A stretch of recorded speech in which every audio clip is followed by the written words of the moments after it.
World first clinic for லைஃப்னு நாங்கள் தான் சிஸ்டர். எம்எஸ்கே ப்ரோக்ராம் மைண்ட் செட்னால அது சம்பந்தமாக என்னுடைய நண்பரும் ஒரு 20 ஆண்டு காலமாக சார் இந்த ஃபீல்டில் இருக்கிறாங்க. வேர்ல்டுலேயே வந்து ஃபஸ்ட்டு இந்த லைஃப் கிளினிக் அப்படிங்கிறத மனதத்துவத்தை பற்றி ஃபஸ்ட்டு ஆரம்பித்தவர் மொய்தீன் சார். அவங்களுக்கு நம்ம பிரியா மேடம் 2 பேருக்கும் நம்முடைய ஃபஸ்ட்டு இந்த எம்எஸ்கே அப்படின்னா என்ன, இந்த மைண்ட் செட்னால முதல்ல வந்து மைண்டு இருந்தாலே என்ன, நம்ம எதை வச்சு வேலை செய்யலாம் எல்லாருமே மைண்டு. ஸோ அதை பற்றி டீப்பாக நீங்கள் என்ன கொஸ்டினோ அதை பற்றி சாப்பிட்டா ஊசி போடாத காரணம் சமுதாய காரணம் வரக்கூடிய இந்த ஜென்ரேஷனில் என்ன இருக்குது அப்படிங்கிறத கூட்டனுக்கான எல்லா விஷயத்தையும் அலசி ரிசர்ச் பண்ணி நீங்கள் டபிள்யூ நீங்கள் பிள்ளைங்கனாலும் எம்எஸ்கே லைஃப் கிளினிக் அப்படின்னு போட்டிங்கன்னா அதை பற்றி டெய்லி அதை பற்றி போட்டுகிட்டே இருக்கிறோம். அதை படிக்கிறதுக்கே எனக்கு டைம் இருக்காது. சாரை பார்த்தாலே எனக்கு போகணும்னு வச்சுக்கோங்க.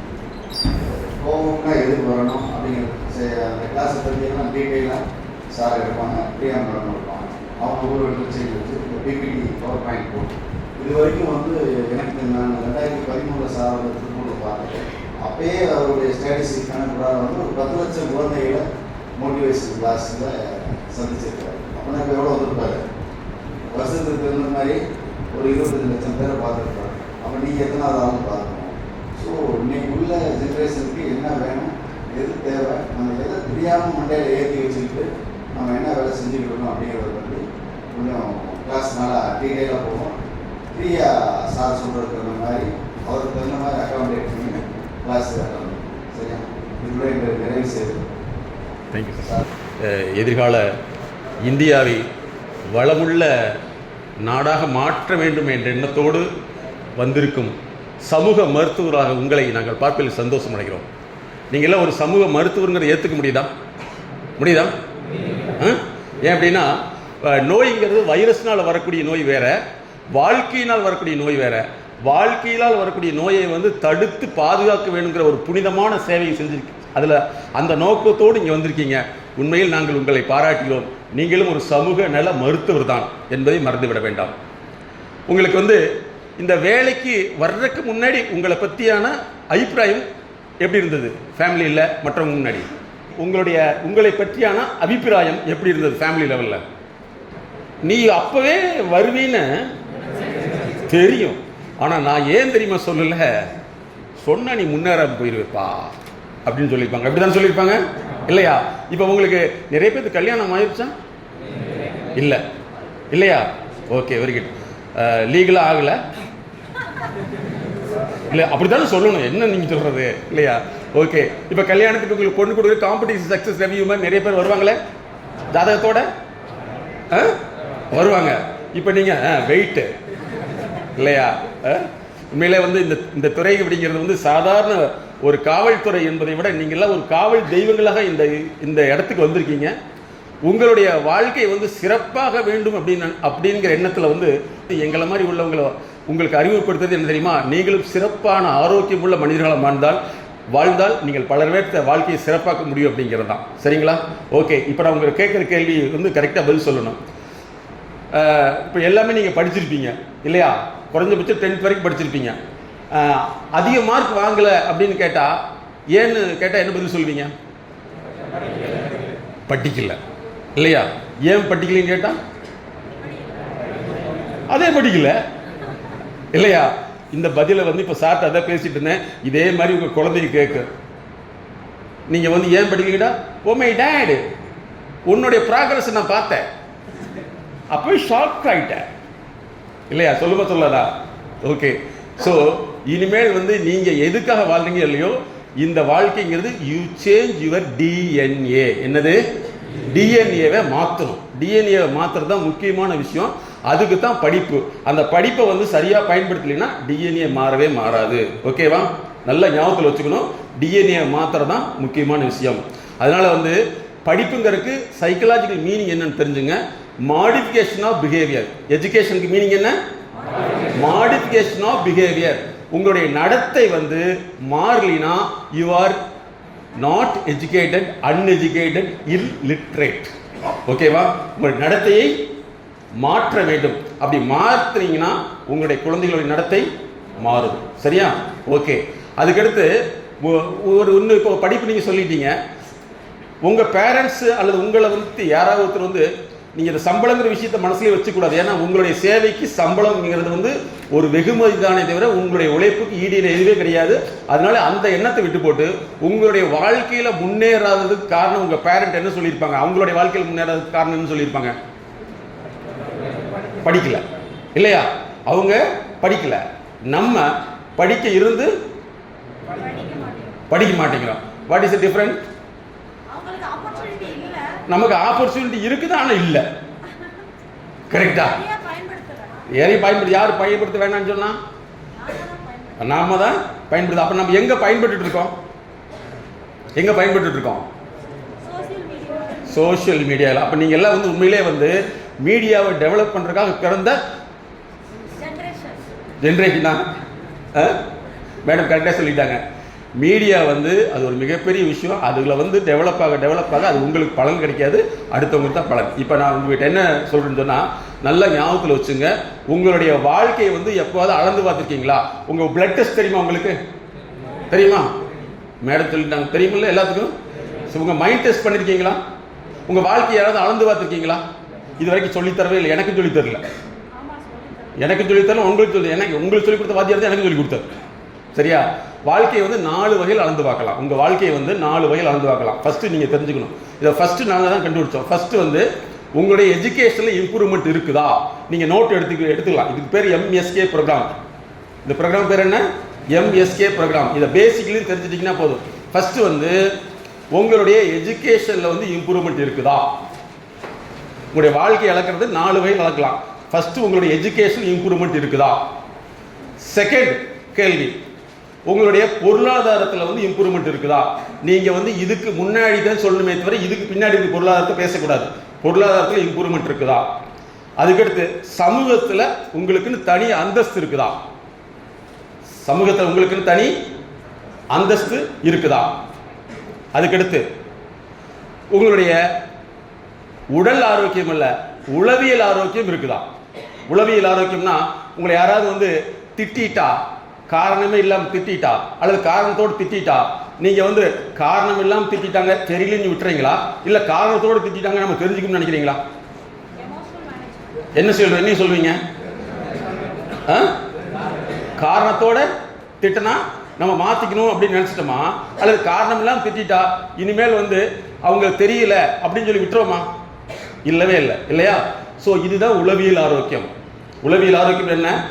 ஒருத்தர் வந்து உங்களுடைய குறைகளை சொல்லி காட்டுறது. இப்போ என்ன, நாங்கள் வந்து நல்லா தெரிஞ்சுங்க டியர் ஃப்ரெண்ட்ஸ், MBA ME முடிச்சுட்டு கம்பெனியில் வேலை செய்கிறாங்க. அவங்களுக்கு நாங்கள் தனி கன்சல்டேஷன் கொடுக்குறோம். பெங்களூர்னு பேசுகிறாங்க. சார் எனக்கு வந்து வேலை எப்படி தரணும்னு சொல்லித்தர மாட்டேங்கிறாங்கிறாங்க. ஒரு கம்பெனி வந்து சொல்லித்தரது வேலையா, இல்லை கம்பெனி வந்து வேலை வாங்குறது வேலையா? ஆனால் இவங்க என்ன நினைக்கிறாங்க? அது சொல்லித்தந்த கம்பெனியா, அது கிளாஸ் ஆயிரும் இல்லையா? ஸோ சொல்றதை புரிந்து கொள்ளாமல் இருக்கிறது தான் உளவியல் ஆரோக்கியம். அப்போ 4ல் வந்து உங்களுக்கு குறைவு ஏற்பட்டுச்சுன்னா அதுக்கு பேர் தான் உங்களுடைய நல்ல ஞாபகத்தில் வச்சு கல்வி, அப்புறம் எக்கனாமிக்ஸ் பொருளாதாரம், சமூக நலம், சமூக அந்தஸ்து, அதுக்கடுத்து சமூக அந்தஸ்து. சரியா? அதுக்கடுத்து வந்து உளவியல் ஆரோக்கியம். 4ல் வந்து ஒரு குறைபாடு ஏற்பட்டதுன்னு வச்சுங்களேன், அது வந்துச்சுன்னா ஃபஸ்ட்டு என்ன வரும்னா உங்களுக்குள்ள அழுத்தம் வரும். என்ன அழுத்தம்? என்ன அழுத்தம் வருது? என்ன பண்ணுறதே தெரியல, நான் ஏன் இப்படி ஆகிட்டேன்னு தெரியல. அப்படியா? புலம்புவீங்களா? புலம்புவீங்க இல்லையா? இந்த அழுத்தம் வந்துருச்சுன்னா அறிகுறி என்னன்னா, நைட்டு படுத்தா கெட்ட கனவு வருமா? தூக்கம் வராது இல்லையா? ஃபர்ஸ்ட் வந்து தூக்கம் வராது. எத்தனை பேருக்கு தூக்கம் இல்லைங்கிற பிரச்சனை இருக்கு? கை தூக்கம் பார்க்கலாம். நீங்கள் வைக்கப்படாமல் தூக்கலாம் தம்பி, தூக்குங்க. எத்தனை பேருக்கு? சார் இதெல்லாம் வெக்கம் போயிடும் சார், மானம் போயிடுன்னு சொல்லாதீங்க, தூக்கம் வராது. சரி, ஓகே. ஃபஸ்ட்டு வந்து இது அழுத்தம் வந்துச்சுன்னா தூக்கம் வராது. அதுக்கடுத்து இன்னொன்று வரும், அதுக்கு பேர் துக்கம் வரும். தூக்கம் வராது, அதுக்கடுத்து துக்கம். அதுக்கடுத்து இன்னொன்று என்னன்னா, உங்களை அறியாமையே வந்து செய்கிற வேலையை இன்னைக்கு செய்யலாம்னு தோணும், ஆனால் என்ன பண்ணுவீங்க? நாளைக்கு பண்ணலான்னு தோணும், நாளைக்கு பண்ணலான்னு தோணுவீங்க. இது அடுத்த கேட்டகரி. உங்களுடைய இது மாறி. அதுக்கடுத்து நிறைய பேர்த்துக்கு வந்து இந்த அழுத்தத்தின் காரணமாக பசியின்மை ஏற்படும். பசியின்மை கேள்விப்பட்டிருக்கீங்களா? பசியின்மை ஏற்படும். சிலருக்கு பசி மட்டும்தான் ஏற்படும். பார்த்துருக்கீங்களா? ஏதோ ஒரு பிரச்சனை ஆயிடுச்சுன்னா பசி மட்டும்தான் ஏற்படும். ஓகே. இன்னொரு ஒரு சிலருக்கு என்ன ஆகுதுன்னா எதுக்கெடுத்தாலும் ஓடுங்க. என்னது? கோபம். எதுக்கெடுத்தாலும் கோபம். ஒரு சிலருக்கு என்னதான் பேசினாலும் பேசுங்க சார், அரை மணி நேரம் பேசுங்க சார், பேசி முடிச்சு எனக்கு எழுப்பிடுங்க இல்லையா? அவங்களுக்கு என்ன இருக்காது? சூடு சொரணை. இப்படிதான் லாஸ்ட் ஒரு மீட்டிங்கில் மேடம் வந்து சூடு சொரணை இருக்காதுன்னு சொன்னால் ஒரு கோபம் வச்சு, அதில் சார் சூடு சொரணைன்னு பேசுறீங்க, நாங்கள் எவ்வளோ மோசம் அப்படின்னு கேட்டாங்க. அப்புறம் நான் சொன்னேன் சூடுனா என்ன சொரணை என்னன்னு சொன்ன முன்னாடி கரெக்ட் சார் சுத்தமாக எனக்கு இல்லை சார். ஓகேவா? இப்படி வரும். ஸோ இதெல்லாமே வந்து ஃபஸ்ட்டு லெவலில் நீங்கள் சரியான முறையில் வந்து இதை சரிப்படுத்த முடியாது. மறுபடியும் எங்கே போகணும்? 4 சரி பண்ணணும். கல்வி, பொருளாதாரம், சமூக நலம், உளவியல் ஆரோக்கியம். இந்த ஸ்ட்ரெஸ் வந்துருச்சு அப்படின்னு விட்டுட்டீங்கன்னா அதுக்கு பேர் டிசார்டர். என்னது? டிசார்டர் வந்துருச்சுன்னா என்ன ஆகும்னா, காலையில் ரோல் காலுக்கு எத்தனை மணிக்கு? 9 o'clock. 1:09 ஆகலை, 1 நிமிஷம் இருக்குது. அதுக்குள்ள ஏன் உனக்கு என்ன டவுன் ஹாலில் செலை வைக்க போகிறாங்களா? வாட் இஸ் திஸ் அப்படின்னு தோணும். டிசார்டர் மாறிடுச்சுன்னா இப்போ செய்ய வேண்டியதை அப்புறம் செய்யலாம். செய்யும்ல, ஏன் பறக்கிற, பேச உட்காரு, ஏய் உனக்கு என்ன யாராவது கொடுக்க போகிற உட்காருன்னு நம்மளே அல்லாமல் அடுத்தவனையும் உட்கார வச்சிடும். இது டிசார்டர். இந்த டிசார்டர் அப்படி வந்துச்சுன்னா என்ன ஆகும்னா, எதுலையுமே வந்து யாராவது ஒருத்தர் நல்லா செஞ்சுட்டா அவங்கள பார்த்தா என்ன தோணும்? என்ன தோணும்? ஜெலசா. நீ என்னைக்காவது ஒரு நாள் மாட்டுவ மகனே, அன்னைக்கு பாரு உண்டு புரோட்டா ட்ரீட் எங்க 2 பேத்துக்கும் அப்படின்னு சொல்லிடுவோம் இல்லையா? மாற்றுவதை எதிர்பார்த்துட்டு இருப்போம். இது டிசார்டர். சரியா? இதுலேயும் நீங்கள் வந்து உங்களை சரிப்படுத்திக்கலன்னா அதுக்கு பேர் டிசீஸ். அந்த டிசீஸ் வந்துச்சுன்னா தான் சின்ன வயசில் என்னன்னே தெரில சார் என்ன தோணுது. இப்போலாம் பார்த்தீங்கன்னா டயபெட்டிக் அதிகமாகிடுது, பிளட் ப்ரெஷர் நல்லா அதிகமாகிடுது இல்லையா? இந்த நாளும் உங்களுக்கு சரி பண்ணலாம் வரக்கூடிய தான் டிசீஸ். சரிங்களா? அப்போ இன்னிலிருந்து நல்லா ஞாபகத்தில் வச்சுன்னு காவல்துறைக்கு வந்துட்டீங்க. உங்களுடைய 4 கேட்டகரிஸ் இம்ப்ரூவைஸ் பண்ணணும். உங்களுடைய படிப்பை இம்ப்ரூவைஸ் பண்ணணும். அப்படி நீங்கள் பண்ணலைங்கிற பட்சத்தில் வந்து நீங்கள் உங்கள் ஒரு 10 ரூபா பேப்பரில் எழுதி வச்சுக்கணும், ஏன் நான் படிக்காதது என்பதை புரிந்து கொண்டு என்னுடைய குழந்தையிடத்தில் படிப்பு சம்பந்தமாக பேசவே மாட்டேன் என்பதை உறுதியாக சொல்கிறேன் அப்படின்னு எழுதி பிரேம் பண்ணி மாட்டிக்கணும். ஓகேவா? ஃபஸ்ட்டு இது. செகண்ட் வந்து பொருளாதாரம் வந்து உங்களுடைய அளவு பொறுத்தளவு வந்து நீங்கள் வளர வளர வந்தால் தான் பொருளாதாரம். உங்களுடைய பதவி உயர்மையில் வந்தால் மட்டும்தான் பொருளாதாரம். நடுவில் போனீங்கன்னா அதுக்கு பொருளாதாரம் அல்ல. Can you understand? சரி. அதுக்கடுத்து உங்களுடைய அந்தஸ்து வந்து உங்கள் டிபார்ட்மெண்ட் வைஸ் அதிகமாகிட்டே இருக்கணும். சரியா? இப்படி இருந்தாவே உங்களுக்கு உளவியல் ஆரோக்கியம் கரெக்டாக இருக்கும். சரிங்களா? இப்போ 4 விஷயத்தை ஃபாலோ பண்ணணும். இன்னிலிருந்து எது? ஃபஸ்ட்டு எஜுகேஷனல், அப்புறம் எக்கனாமிக் பற்றி நீ கவலைப்பட வேண்டியது. அது வளர வளர வந்தால் பிஸ்னஸ் நல்லாக பணம் வரும் இல்லையா? இப்போ பிஸ்னஸ் நல்லாவே ஆகக்கூடாது, பணம் மட்டும் வரணும்னா அது பேர் கடன் தான். கரெக்டாக தப்பா? ஹலோ? ஏன்னா நாங்கள் பிஸ்னஸ் கன்சல்டன்சி நிறைய பண்ணிட்டு இருக்கோம். நிறைய பேர் வந்து பிஸ்னஸ் பண்ணுறேன்னு சொல்லி போட்டு கடனை வாங்கி போட்டு அப்புறம் பிஸ்னஸ் போகாது, கடன் தான் வரும். ஓகேவா? அதுக்கடுத்து என்னது? சமூக அந்தஸ்துங்கிறது உங்கள் ஃபேமிலி, உங்கள் டிபார்ட்மெண்ட் வைஸ் வந்து நல்லா நீங்கள் புரிஞ்சுக்கணும். உங்களுக்கு ரோல் மாடல் யார் அப்படின்னு ஒரு கேள்வி கேட்டால் யாரை சொல்லுவீங்க?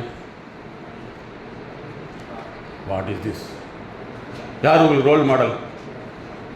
இப்படி ஒரு கேள்வி கேட்டால், சார் நான் படித்த படிப்புக்கு அப்படிலாம் யோசிக்க முடியாது சார், ஏதோ ஒரு வேலைக்கு போகணுமா, கல்யாணத்தை பண்ணணுமா, டேஷ் 2 குழந்தைய நாட்டுக்கு அர்ப்பணிச்சோமா, அவ்வளோதான், பாய் பாய் அப்படிங்கிற மாதிரி நினைக்கிறதில்லை. அப்படிலாம் நீ நினச்சிருந்தா கூட நீங்களும் மாற்றிங்க. ஸோ உங்களுடைய கடமைங்கிறது உங்களோட முடியறது அல்ல அப்படிங்கிறது நீங்கள் புரிஞ்சுக்குவீங்களா? அப்போ என்ன செய்யணும்? படிப்பு உங்களுடைய அதாவது வந்து இந்த அஃபிஷியலாக வந்து நீங்கள் உங்களுக்குன்னு ஒரு ரோல் மாடல் யாராவது இருக்காங்களா? இல்லை. யாராவது ஒருத்தர் ஃபிக்ஸ் பண்ணிக்கணும். அவங்க யார் அப்படின்னா இந்த சாஃப்டாக பேசி அழகாக பேசுறது அப்படிங்கிற விஷயம் உங்கள்கிட்ட இருந்ததுன்னா நீங்கள் வந்து ஒரு ஓப்பனாக சொல்லிட்டா வேண்டாமா? சொல்லிட்டா வேண்டாமா? தப்பாக நினைக்கக்கூடாது, கரெக்டாக நினச்சிக்கணும். தப்பாக நினைக்கக்கூடாது, கரெக்டாக நினச்சிக்கணும். இப்போ ஒரு குழந்தை இருக்குது, அந்த குழந்தை வந்து சாஃப்டாக பேசினா தான் பேசும், ரஃப்பாக பேசினா ஓடி போயிடும். அப்படின்னு என்ன அர்த்தம்? தாங்கும் திறன் இல்லை. நல்ல கிளைமேட் வந்து ஏசிக்குள்ளே வச்சா மட்டும்தான், ஐசியூவில் வச்சா மட்டும்தான் அந்த குழந்தை உயிரோடு இருக்குது. ஐசியூவில் விட்டு வெளியே எடுத்தா பெபே அப்படின்னு என்ன அர்த்தம்? முடிஞ்சு போச்சு. அதனால வந்து உங்களுக்கு எப்போவுமே வந்து ஐசிஇ அப்படின்னா இன்டென்சிவ் கான்வர்சேஷன் யூனிட். தம்பி சாப்பிட்டீங்களா, அது போய் செய்கிறீங்களா தம்பி அப்படின்னு கேட்டிங்கன்னா நீங்களும் ஐசிஇ சைல்டு. நல்லா ஞாபகத்தில் வச்சுக்கணும். புரியுதா உங்களுக்கு? ஸோ உங்களை வந்து யார் அக்கறையோடு இருக்காங்களோ அவங்கள தான் உரிமையோடு உங்களை பேச முடியும். டாக்டர் வந்து சர்க்கரை சாப்பிடக்கூடாதுன்னு சொல்கிறாருன்னு வச்சுக்கோங்க. டாக்டர்கிட்ட போய் தம்பி நீங்களாம் சர்க்கரை சாப்பிடக்கூடாது ஓகே அப்படின்னு சொல்லிட்டு நீங்கள் என்ன நினைப்பீங்க? ஏய் அறிவு இருக்குதா, சர்க்கரை சாப்பிடக்கூடாதுன்னு சொல்லல அப்படின்னா அப்போ என்ன ஆகும்? நம்ம மனசு சுருக்குன்னு என்ன ஆகும்? எது வேணும்? கரெக்டாக பேசுறது வேணுமா, சாப்பிட்டா பேசுறது வேணுமா? கரெக்டாக பேசுறது மட்டும்தான் வேணும். அப்போ என்னன்னா நல்லா ஞாபகத்தில் வச்சுங்க, உங்களுடைய ஹையர் அஃபீஷியல் வந்து யாரெல்லாம் உரிமையோடு உங்ககிட்ட பேசுகிறாங்களோ ஸோ உங்ககிட்ட அவங்க எதிர்பார்க்குறது குவாலிட்டி. என்னது? குவாலிட்டி. நல்லா ஞாபகத்தில் வச்சு, குவாலிட்டி எதிர்பார்க்குறவங்க வந்து குவாலிட்டியாக தான் இருப்பாங்களே தவிர அதுலேருந்து மாற மாட்டாங்க. நீங்கள் ஒரு மனசில் வச்சுட்டிங்கன்னா யாரோ ஒருத்தர் வந்து உங்களுக்குன்னு ஒரு ஃபிக்ஸ் ரோல் மாடலை வச்சுட்டிங்கன்னா நிச்சயமாக மிகப்பெரிய சாதனையாளராக நீங்கள் மாற முடியும். காவல்துறைங்கிறது வந்து உங்களுடைய வயிற்றுக்கான வேலை கிடையாது, உங்களுடைய வாழ்க்கைக்கான வேலை. ஃபாலோ பண்ண முடியுங்களா? ஃபாலோ பண்ண முடியுதா? பண்ணிக்கலாமா? ஸோ இன்னிலிருந்து உங்களுடைய மன அழுத்தத்தை எப்படி குறைக்க போகிறீங்க? 4 வகையில். 1 எஜுகேஷனல். எக்கனாமிக்கு வந்து நல்லா புரிஞ்சுங்க, உங்களுடைய பதவி உயர உயர வரக்கூடியது எக்கனாமி. ஓகேவா? அதுக்கடுத்து சோஷியல் ஸ்டேட்டஸ்ங்கிறது உங்களுடைய நிறுவனத்தில், உங்களுடைய ஆஃபீஸில், உங்களுடைய நிறுவனத்தில் உங்களுக்குன்னு தனி அந்தஸ்து. அந்த அந்தஸ்தை வந்து நாளைக்கு போய் உருவாக்க முடியாது, நாளைக்கு போய் உருவாக்கவே முடியாது. அதை வந்து நீங்கள் தொடர்ந்து உங்களை பற்றி நிறைய அவங்க டேட்டா அனலைஸ் பண்ணிவிட்டு நீ எல்லாத்தையும் தாங்குற, எவ்வளோ அடித்தாலும் தாங்குற அப்படின்னு சொன்ன பின்னாடி உங்களுக்கு வரக்கூடியது பார்த்தீங்களா, அதுதான் அந்தஸ்து. அதுக்கடுத்து வந்து என்ன, உளவியல் ஆரோக்கியம்னா எப்பவுமே வந்து எந்த விஷயம் தாங்கும் திறன். என்னது? தாங்கும் திறன். அது இப்படி இது 4 இருந்தால் தான் உங்களுடைய மன அழுத்தத்தை குறைக்க முடியும். ஃபாலோ பண்ண முடியுதுங்களா? இனிமேல் பண்ணிக்கலாமா? சரி, இப்போ இந்த 4 விஷயத்தில் வந்து ஏதோ ஒரு விஷயத்தில் வந்து எனக்கு இந்த மாதிரி பாதிச்சு எனக்கு ஒரு ப்ராப்ளம் வந்ததுன்னு யாராவது சொல்ல முடியுமா? நல்லா புரிஞ்சுங்க, இது வந்து வகுப்பு கிடையாது, கிளாஸ் கிடையாது. It is therapeutic group session சொல்லுவோம். இதில் ஓப்பனாக நீங்கள் பேசலாம், யாரும் தப்பாக நினைக்க மாட்டாங்க.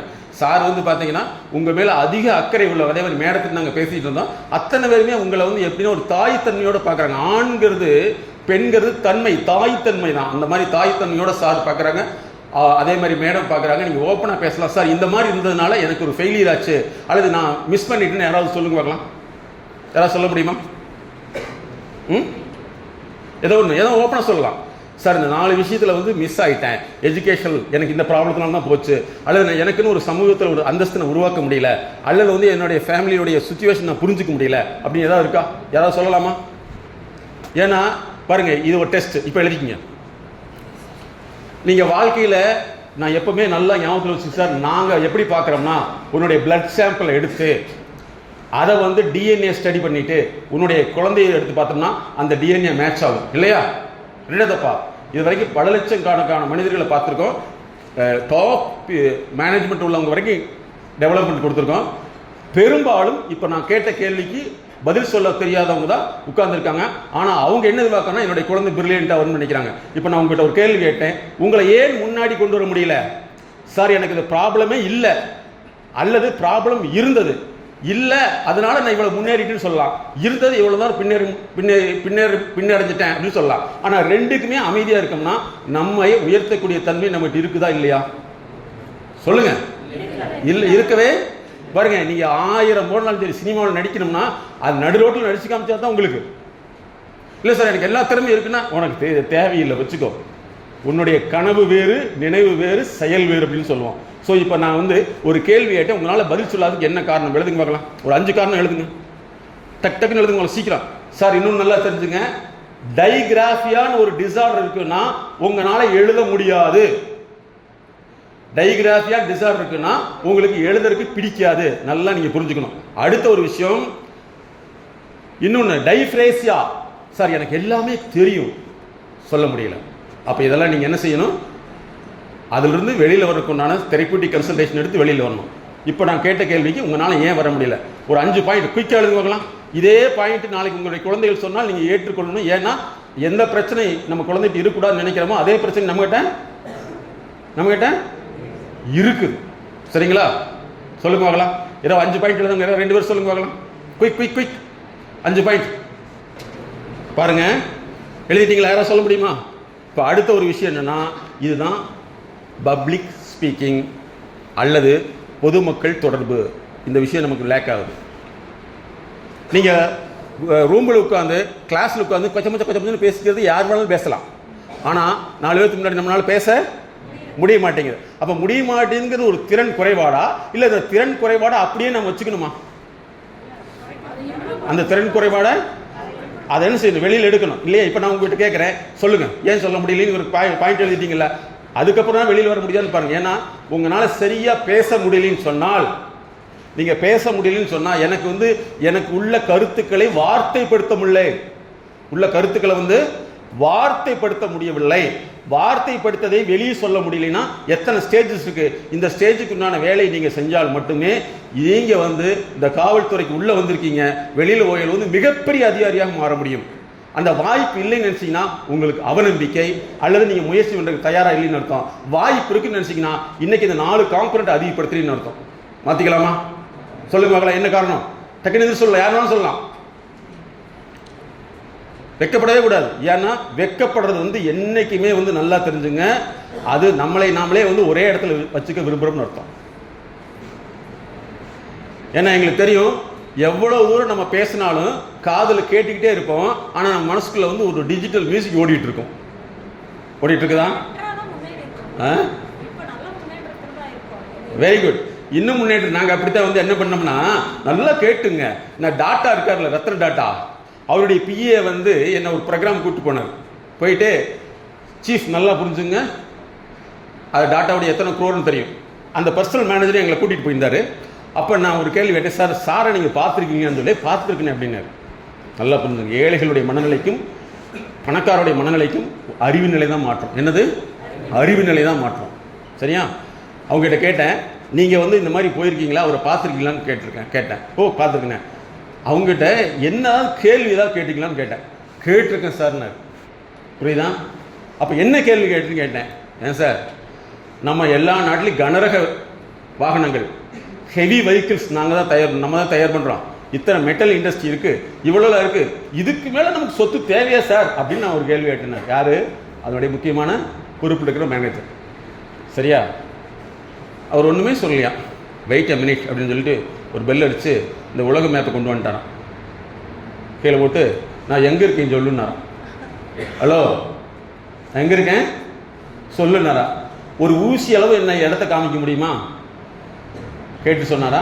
அப்போ நான் ஏன் உழைக்கக்கூடாதுன்னு கேட்டிருக்காரு. ஆனால் நம்ம என்ன சொல்கிறோம், நீங்கள் ஒரு விஷயத்தை தெரிஞ்சுக்கணும். மேடம் உங்கள் சார்பாக கேட்டதாக நான் இந்த கேள்வி எடுத்துக்கிறேன்.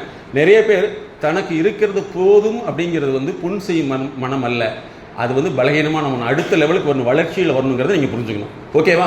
ஃபாலோ பண்ணிக்கலாமா? சரி, ஓகே. பவர் பாயிண்டில் சில மேட்ரு மட்டும் சொல்கிறேன். இப்போ நம்ம இதிலிருந்து நீங்கள் தெரிஞ்சுக்கணும். ஃபஸ்ட்டு ஸ்ட்ரெஸ் எதனால் வரும்னு தெரிஞ்சிட்டிங்களா?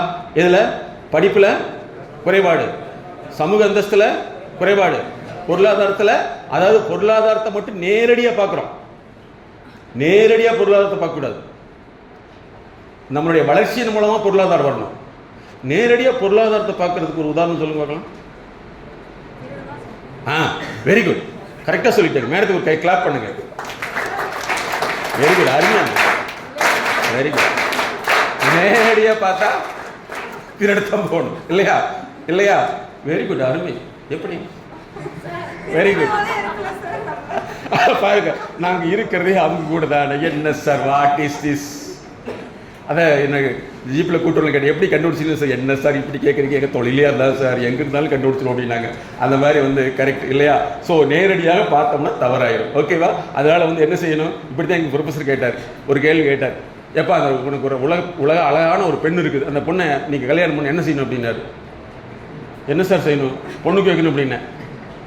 ஆனால் நிறைய பேர் என்ன சொல்லுவாங்க, ஸோ இந்த ப்ரொசீஜர் மாறி இருக்கும் இல்லையா? சரி, ஓகே. அப்போ என்ன செய்யணும்? இந்த 4 விஷயத்தில் கொண்டு வரணும். அது எல்லாம் பண்ணிட்டேன் சார், நான் வளர்ந்துட்டேன் சார் அப்படின்னா அடுத்த ஒரு கொஷின், உங்களால் பப்ளிக்கில் பேச தெரியணும். எது?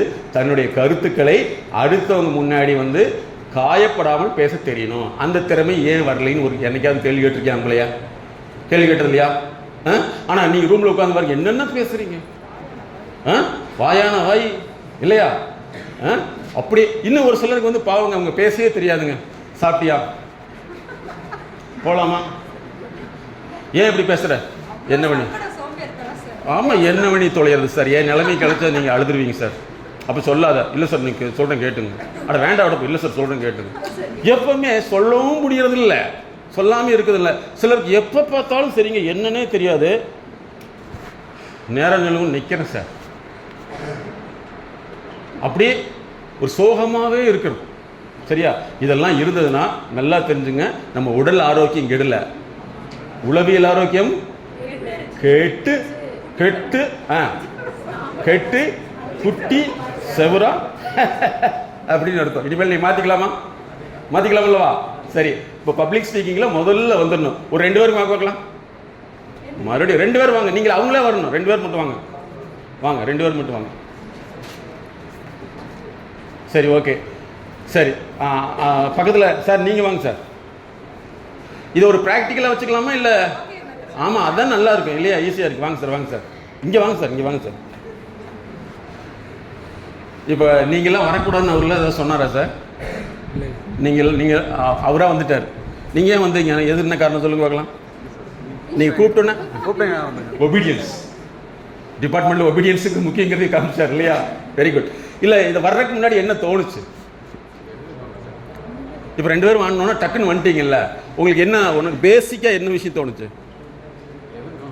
எதுவுமே கூப்பிட்டா தெரியாது, நான் என்ன சொன்னாலும் சரி கூப்பிட்டா ஒடியாந்துரு, அவ்வளோதான்.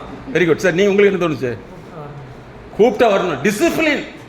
மேடம் உண்மையிலேயே அருமையாக கற்றுக் கொடுத்துருக்கீங்க, கிரேட். உட்காருங்க சார், பரவாயில்ல.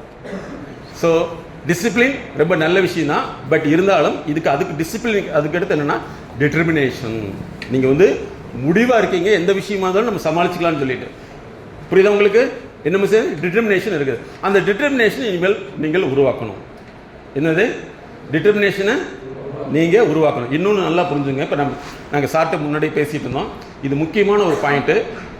உலக லெவலில் நடந்தக்கூடிய விஷயம், 1995க்கு அப்புறம் பிறந்தவங்களுடைய டிஎன்ஏ ஸ்ட்ரக்சர் வந்து ஜெட் அப்படிங்கிற டைப். புரியுதுங்களா? இது உலகளாவியில் என்ன சொல்கிறாங்கன்னா, இவங்க வந்து ஐ ஜென்ரேஷன்னா எப்பவுமே கண்ணில் செல்லை வச்சுக்கிட்டே பார்த்துட்டு இருக்க டைப்பு. இவங்கனால வந்து பயனே இல்லை அப்படின்னு சொல்லி R&D கண்டுபிடிச்சதுனால என்ன பண்ணிட்டாங்கன்னா, நிறைய இண்டஸ்ட்ரியிலேருந்து வெளியில் எடுத்துகிட்டு இருக்காங்க. அது ஒரு பெரிய டேட்டா இருக்குது. சரியா? இது எப்போ தெரியும்னு ஒரு 10 வருஷம் கழிச்சு தெரியும். இப்போ சமீபத்தில் அதேமாதிரி நல்லா புரிஞ்சுங்க, டாப் மார்க் வாங்கினவங்க அத்தனை பேருமே அவங்களால ஒரு கேள்விக்கு பதில் சொல்ல முடியல. புரிஞ்சுதா? அதனால் நீங்கள் இனிமேல் வந்து நல்ல விஷயத்தை நீங்கள் புரிஞ்சுக்கணும். உங்களை டெவலப் பண்ணுறதுக்கு எவ்வளோ தூரம் ஒரு நாளைக்கு ஒர்க் பண்ணுறீங்கிறத பொறுத்து தான் உங்களுடைய டிஎன்ஏ. என்னது? டிஎன்ஏ எவ்வளோ நேரம் ஒர்க் பண்ணுறீங்க. நீங்கள் சாதாரணமாக வந்து இதிலேயே பார்த்துட்டு இருக்கீங்கன்னு வச்சுங்களேன். ஓகே, பரவாயில்ல சார். நீங்கள் அதிக நேரம் வந்து செல்ஃபோனே பார்த்துட்டு இருக்கீங்கன்னா உங்களுக்கு என்னென்ன ப்ராப்ளம் வரும்னு கேட்டுங்க. உங்களுக்கு வந்து விசுவல் கோர்டாக்ஸ் மட்டும்தான் டெவலப் ஆகும். விசுவல் கோர்டாக்ஸ்னால் எதையுமே தெளிவாக படம் போட்டால் மட்டும்தான் சொல்ல தெரியுமே தவிர காதில் கேட்க தெரியாது. ஃபாலோ பண்ண முடியுதா? படம் போட்டால் மட்டும்தான் சொல்ல தெரியுமே தவிர காதில் கேட்க தெரியாது. ஸோ விசுவல் கோர்டெக்ஸ் அதிகமாகிடும். அதனால் வந்து நீங்கள் இன்னிலிருந்து ஆக்டிவிட்டிக்கு அதிகமாக பண்ணிங்கன்னா நீங்களும் சாதனை மனிதர்களாக மாற முடியும். மாறிக்கலாமா? Okay, good. இன்றைக்கி பார்க்கக்கூடிய முக்கியமான டாப்பிக்கு இதுக்குள்ளே மட்டும்தான். சரியா? நாங்கள் வந்து ஆல்டர்னேட்டிவாக மாற்றிருக்கோம். ஃபஸ்ட்டு வந்து உங்களுடைய ஸ்ட்ரெஸ்ஸை வந்து குறைக்கணும்னா அதுக்கு வந்து நீங்கள் எதுவுமே நான் செய்ய மாட்டேன், ஃப்ரீயாக இருந்தால் ஸ்ட்ரெஸ் குறையாது. அதுக்குண்டான வேலை என்ன செய்யணும்?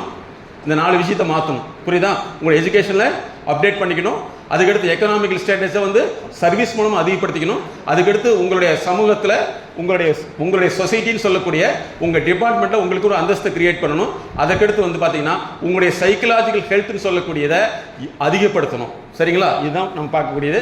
இதில் வந்து அடுத்த ஒரு டாபிக் என்னென்னா, ஓகே, இப்போ நீங்கள் வந்து உங்களுடைய லைஃப் இருக்குல்லவா, நீங்கள் லைஃப் இப்போ நீங்கள் என்ன லைஃப்பில் வாழ்றீங்கன்னு நல்லா புரிஞ்சுக்கணும்.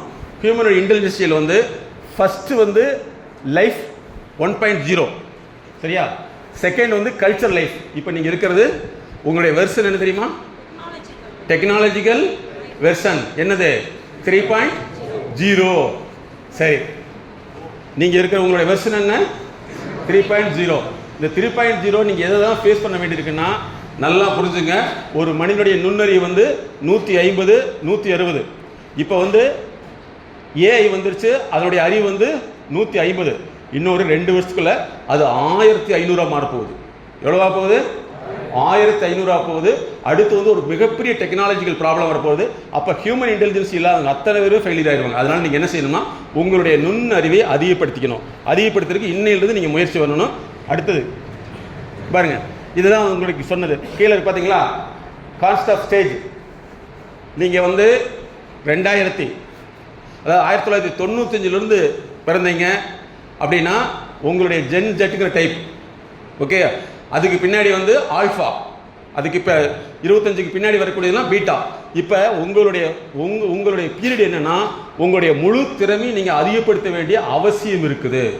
முழு திறமையை அதிகப்படுத்த வேண்டிய அவசியம் இருக்குது. அந்த அதிகப்படுத்தினீங்கன்னா உங்களுடைய லைஃப்பில் எல்லா கேட்டகரிஸ் மாறிடும். இது உங்களுடைய வாழ்க்கையோடு சம்மந்தப்பட்டதல்ல, இன்னும் உங்களுடைய சந்ததியோடு சம்மந்தப்பட்டது. இப்போ இதை தான் நான் உங்கள்கிட்ட முன்னாடியே சொன்னேன். உங்களுடைய 4 லைஃப், ஒன்று வந்து எஜுகேஷனல், கல்வி, பொருளாதாரம், உளவியல் ஆரோக்கியம், 4. இந்த 4 விஷயத்தை நீங்கள் மாற்றினா மட்டும்தான் உங்களுடைய லைஃப் வந்து சக்ஸஸ்ஃபுல்லாக இருக்குதுன்னு அர்த்தம். சரிங்களா? ஃபாலோ பண்ண முடியுதா? மாற்றிக்கலாமா? அப்போ இனிமேல் நீ மாற்றிக்கணும். இதில் வந்து இதில் வீக்காக இருந்திருக்கீங்க சொல்லுங்க பார்க்கலாம். Very good, very good, very good. இதுதான் முக்கியமான விஷயம். உங்களுக்கு இன்னொன்று நல்லா தெரிஞ்சுங்க. யாராவது ஒரு லைஃப் ஸ்டோரி படிச்சிருக்கீங்களா? பெரிய விஐபிகளுடைய லைஃப் ஸ்டோரி யாராவது படிச்சிருக்கீங்களா? நீங்கள் வந்து படிக்கும் திறன் ஒரு நாளைக்கு வந்து நீங்கள் மினிமம் வந்து பார்க்கும் திறனை நான் சொல்லலை.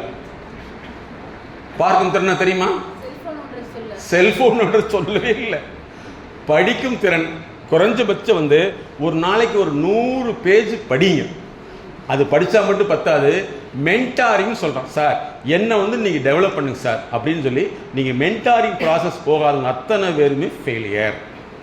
மென்டாரிங் அப்படின்னா இப்போ சாரு உங்களுக்கு மேடம் இவங்கெல்லாம் வந்து உங்களை வந்து டெவலப் பண்ணுறதுக்கு இன்ஸ்ட்ரக்ஷன்ஸ் கொடுக்குறாங்க, அதுக்கடுத்து வந்து உங்களை இன்சிஸ்ட் பண்ணுறாங்க அது கிடையாது, உங்களை டெவலப் பண்ணுறதுக்கு தான் சொல்கிறாங்க.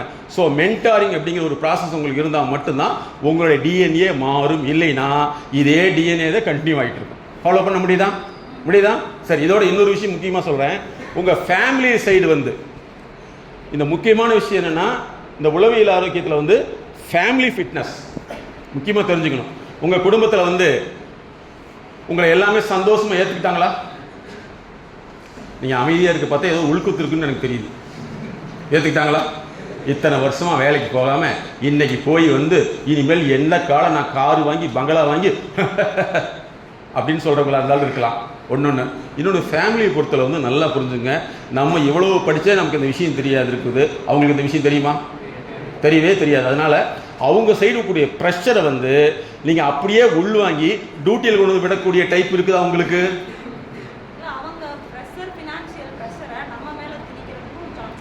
இல்லை, அதுதான் திணிப்பாங்க, வேற வழி இல்லை. அவங்க என்னது டிஎன்ஏ தப்பாக இருக்குது, டிஎன்ஏ ஏரர். நல்லா புரிஞ்சுங்க.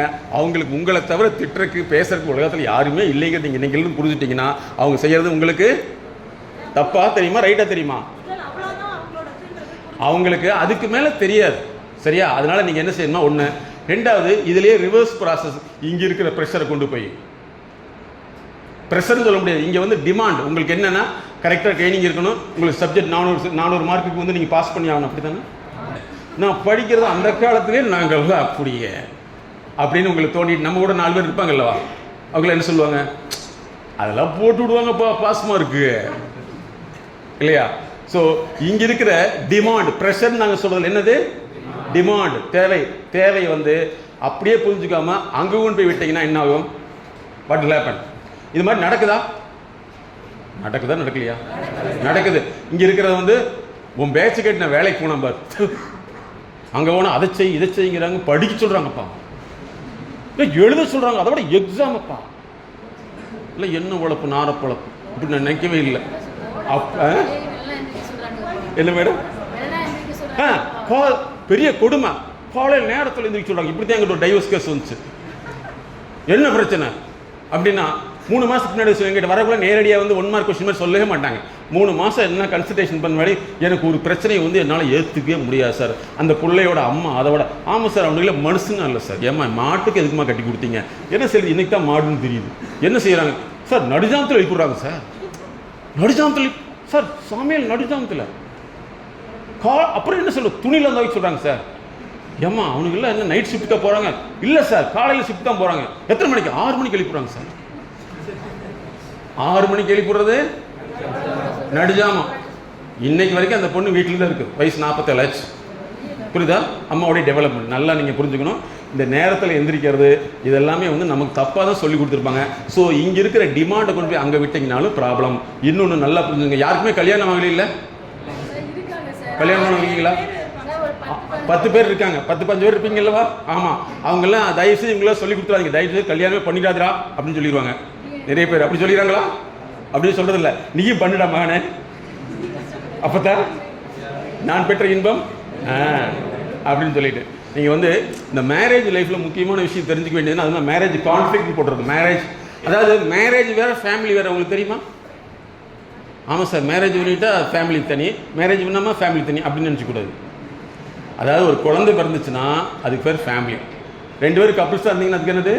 மேரேஜ். இந்த கப்புள்ஸாக இருக்கிறவங்க நல்லா தெரிஞ்சுக்கணும், ஃபேமிலி ஆகிட்டாங்கன்னா உங்களுடைய லைஃப்பை வந்து நீங்கள் டிசைட் பண்ணாமல் அவங்க கூட பார்ட்னர்ஷிப் சேர்த்திக்கணும். ஓகேவா?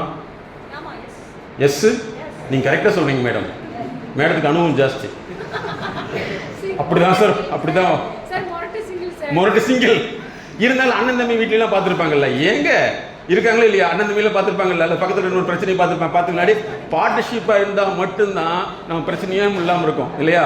ஸோ இந்த ஃபேமிலி ப்ரெஷரை வந்து நீங்கள் ஃபேமிலி ப்ரெஷர் சொல்ல வேண்டிய என்னது? டிமாண்ட். ஃபேமிலி டிமாண்டை வந்து ஹேண்டில் பண்ண தெரியலனா நல்லா ஞாபகத்தில் வச்சுங்க.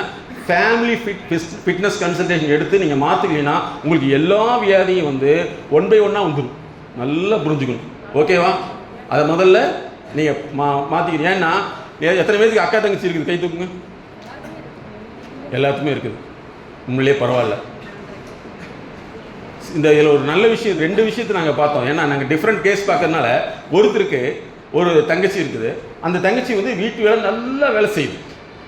இவர் என்ன செஞ்சிட்டாரு, தானே கல்யாணம் பண்ண முன்னாடி நமக்கு வந்த ஒய்ஃபு, அதாவது இவருக்கு வந்த ஒய்ஃபு இந்த மாதிரி தான் வேலை செய்யக்கூடிய அக்கா தங்கச்சி மாதிரி இருக்குன்னு நினச்சிட்டு அந்த பொண்ணுக்கு எல்லா சுதந்திரத்தை கொடுத்தா அந்த புள்ள ஒரு வேலையும் செய்ய மாட்டேங்குது, பல்லு கூட வளைக்க மாட்டேங்குது. புரிஞ்சு வச்சா? பெரிய சண்டை. அதுக்கப்புறம் மேடம் தான் அந்த கேஸ் டீல் பண்ணாங்க. ஒரு 1 இயருக்கு டீல் பண்ணி அதுக்கப்புறம் நார்மல் பண்ணி விட்டான்னு வச்சுக்கோங்க. இது ஒரு கேஸ். இன்னொரு கேஸ் என்னன்னா, ஒரு நல்ல படித்த பொண்ணை மேரேஜ் பண்ணியிருக்காரு ஒருத்தர். அவங்க தங்கச்சி படித்த பொண்ணு தான். அது என்னன்னா வேலையே செய்யாது.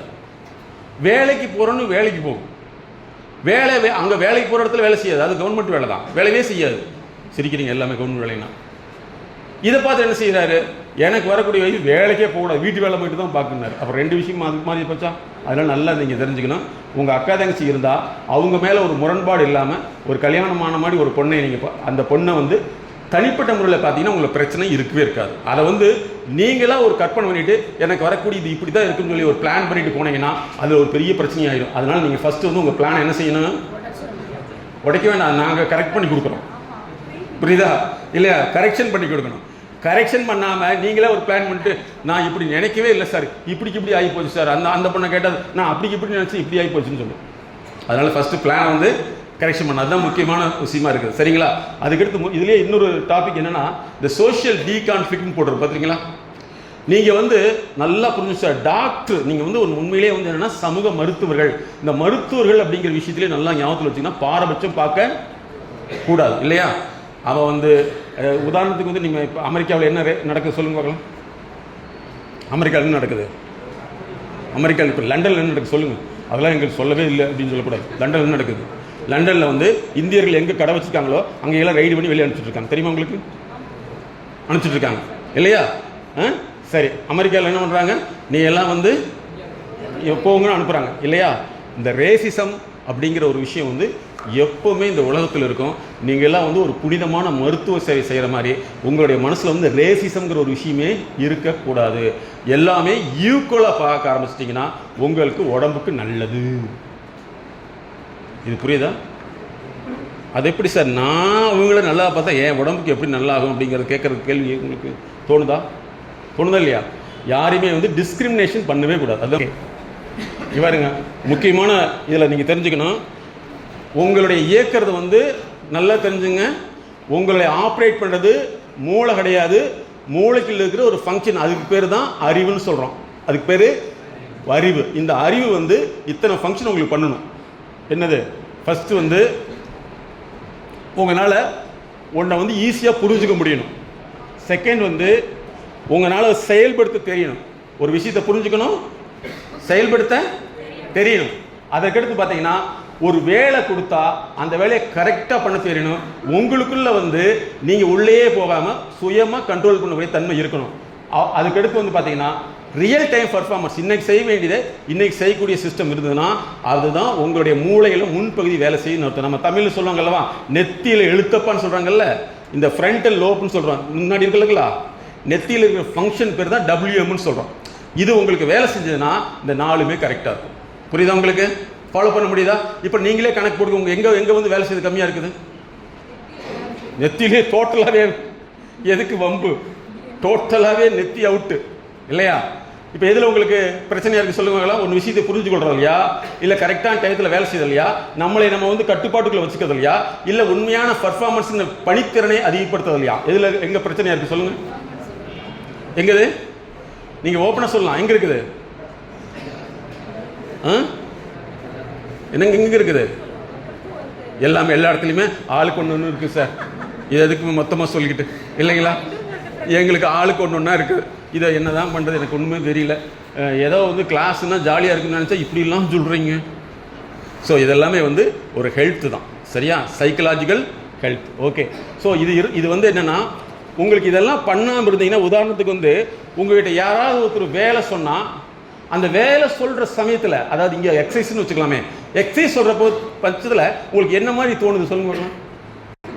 வேறு உலகத்தில் அப்படியே மேலே புரிஞ்சுக்க முடியுது இல்லை? இது பேர் தான் காக்னிட்டிவ் ஃபங்க்ஷன் சொல்கிறோம். ஒருத்தர் சொல்கிறத வந்து சரியாக புரிஞ்சுக்க முடியுதா அப்படிங்கிறது. அப்படி புரிஞ்சுக்க முடியலைங்கிற பட்சத்தில் வந்து உங்களுக்கு என்ன ஆகும்னா தலைவலி வரும். எத்தனை பேர் தலைவலி வருது? சார் எல்லாத்துக்கும் தலைவலி தான், இது சொல்கிறதுனால தான் தலைவலி அப்படின்னு கூடாது. உங்களால் வந்து சரியாக புரிஞ்சுக்க முடியலன்னா உங்களுக்கு வரக்கூடிய தலை சுல்லுன்னு இருக்குது. அதனால நான் என்ன சொல்லணும்னா, ட்ரெயின் யுவர் மைண்டுங்கிற வார்த்தை தவறு. உங்களுடைய மனதை பழக்குங்கள் என்பது தவறு. நாங்கள் புதுசாக கண்டுபிடிச்சோமா, உங்கள் அறிவை பழக்குங்கள். என்னது? Train your knowledge. Train your knowledge. உங்களுடைய அறிவை தான் பழக்கணும், சரிங்களா? அப்போ அறிவை வந்து எங்கெங்கெல்லாம் நம்ம முரண்பாடு பண்ணுது சொல்லுங்க பார்க்கலாம். அறிவு நான் சொன்னால் கேட்கவே மாட்டேங்கிற ஒரு 4 பாயிண்ட் சொல்லுங்க பார்க்கலாம்.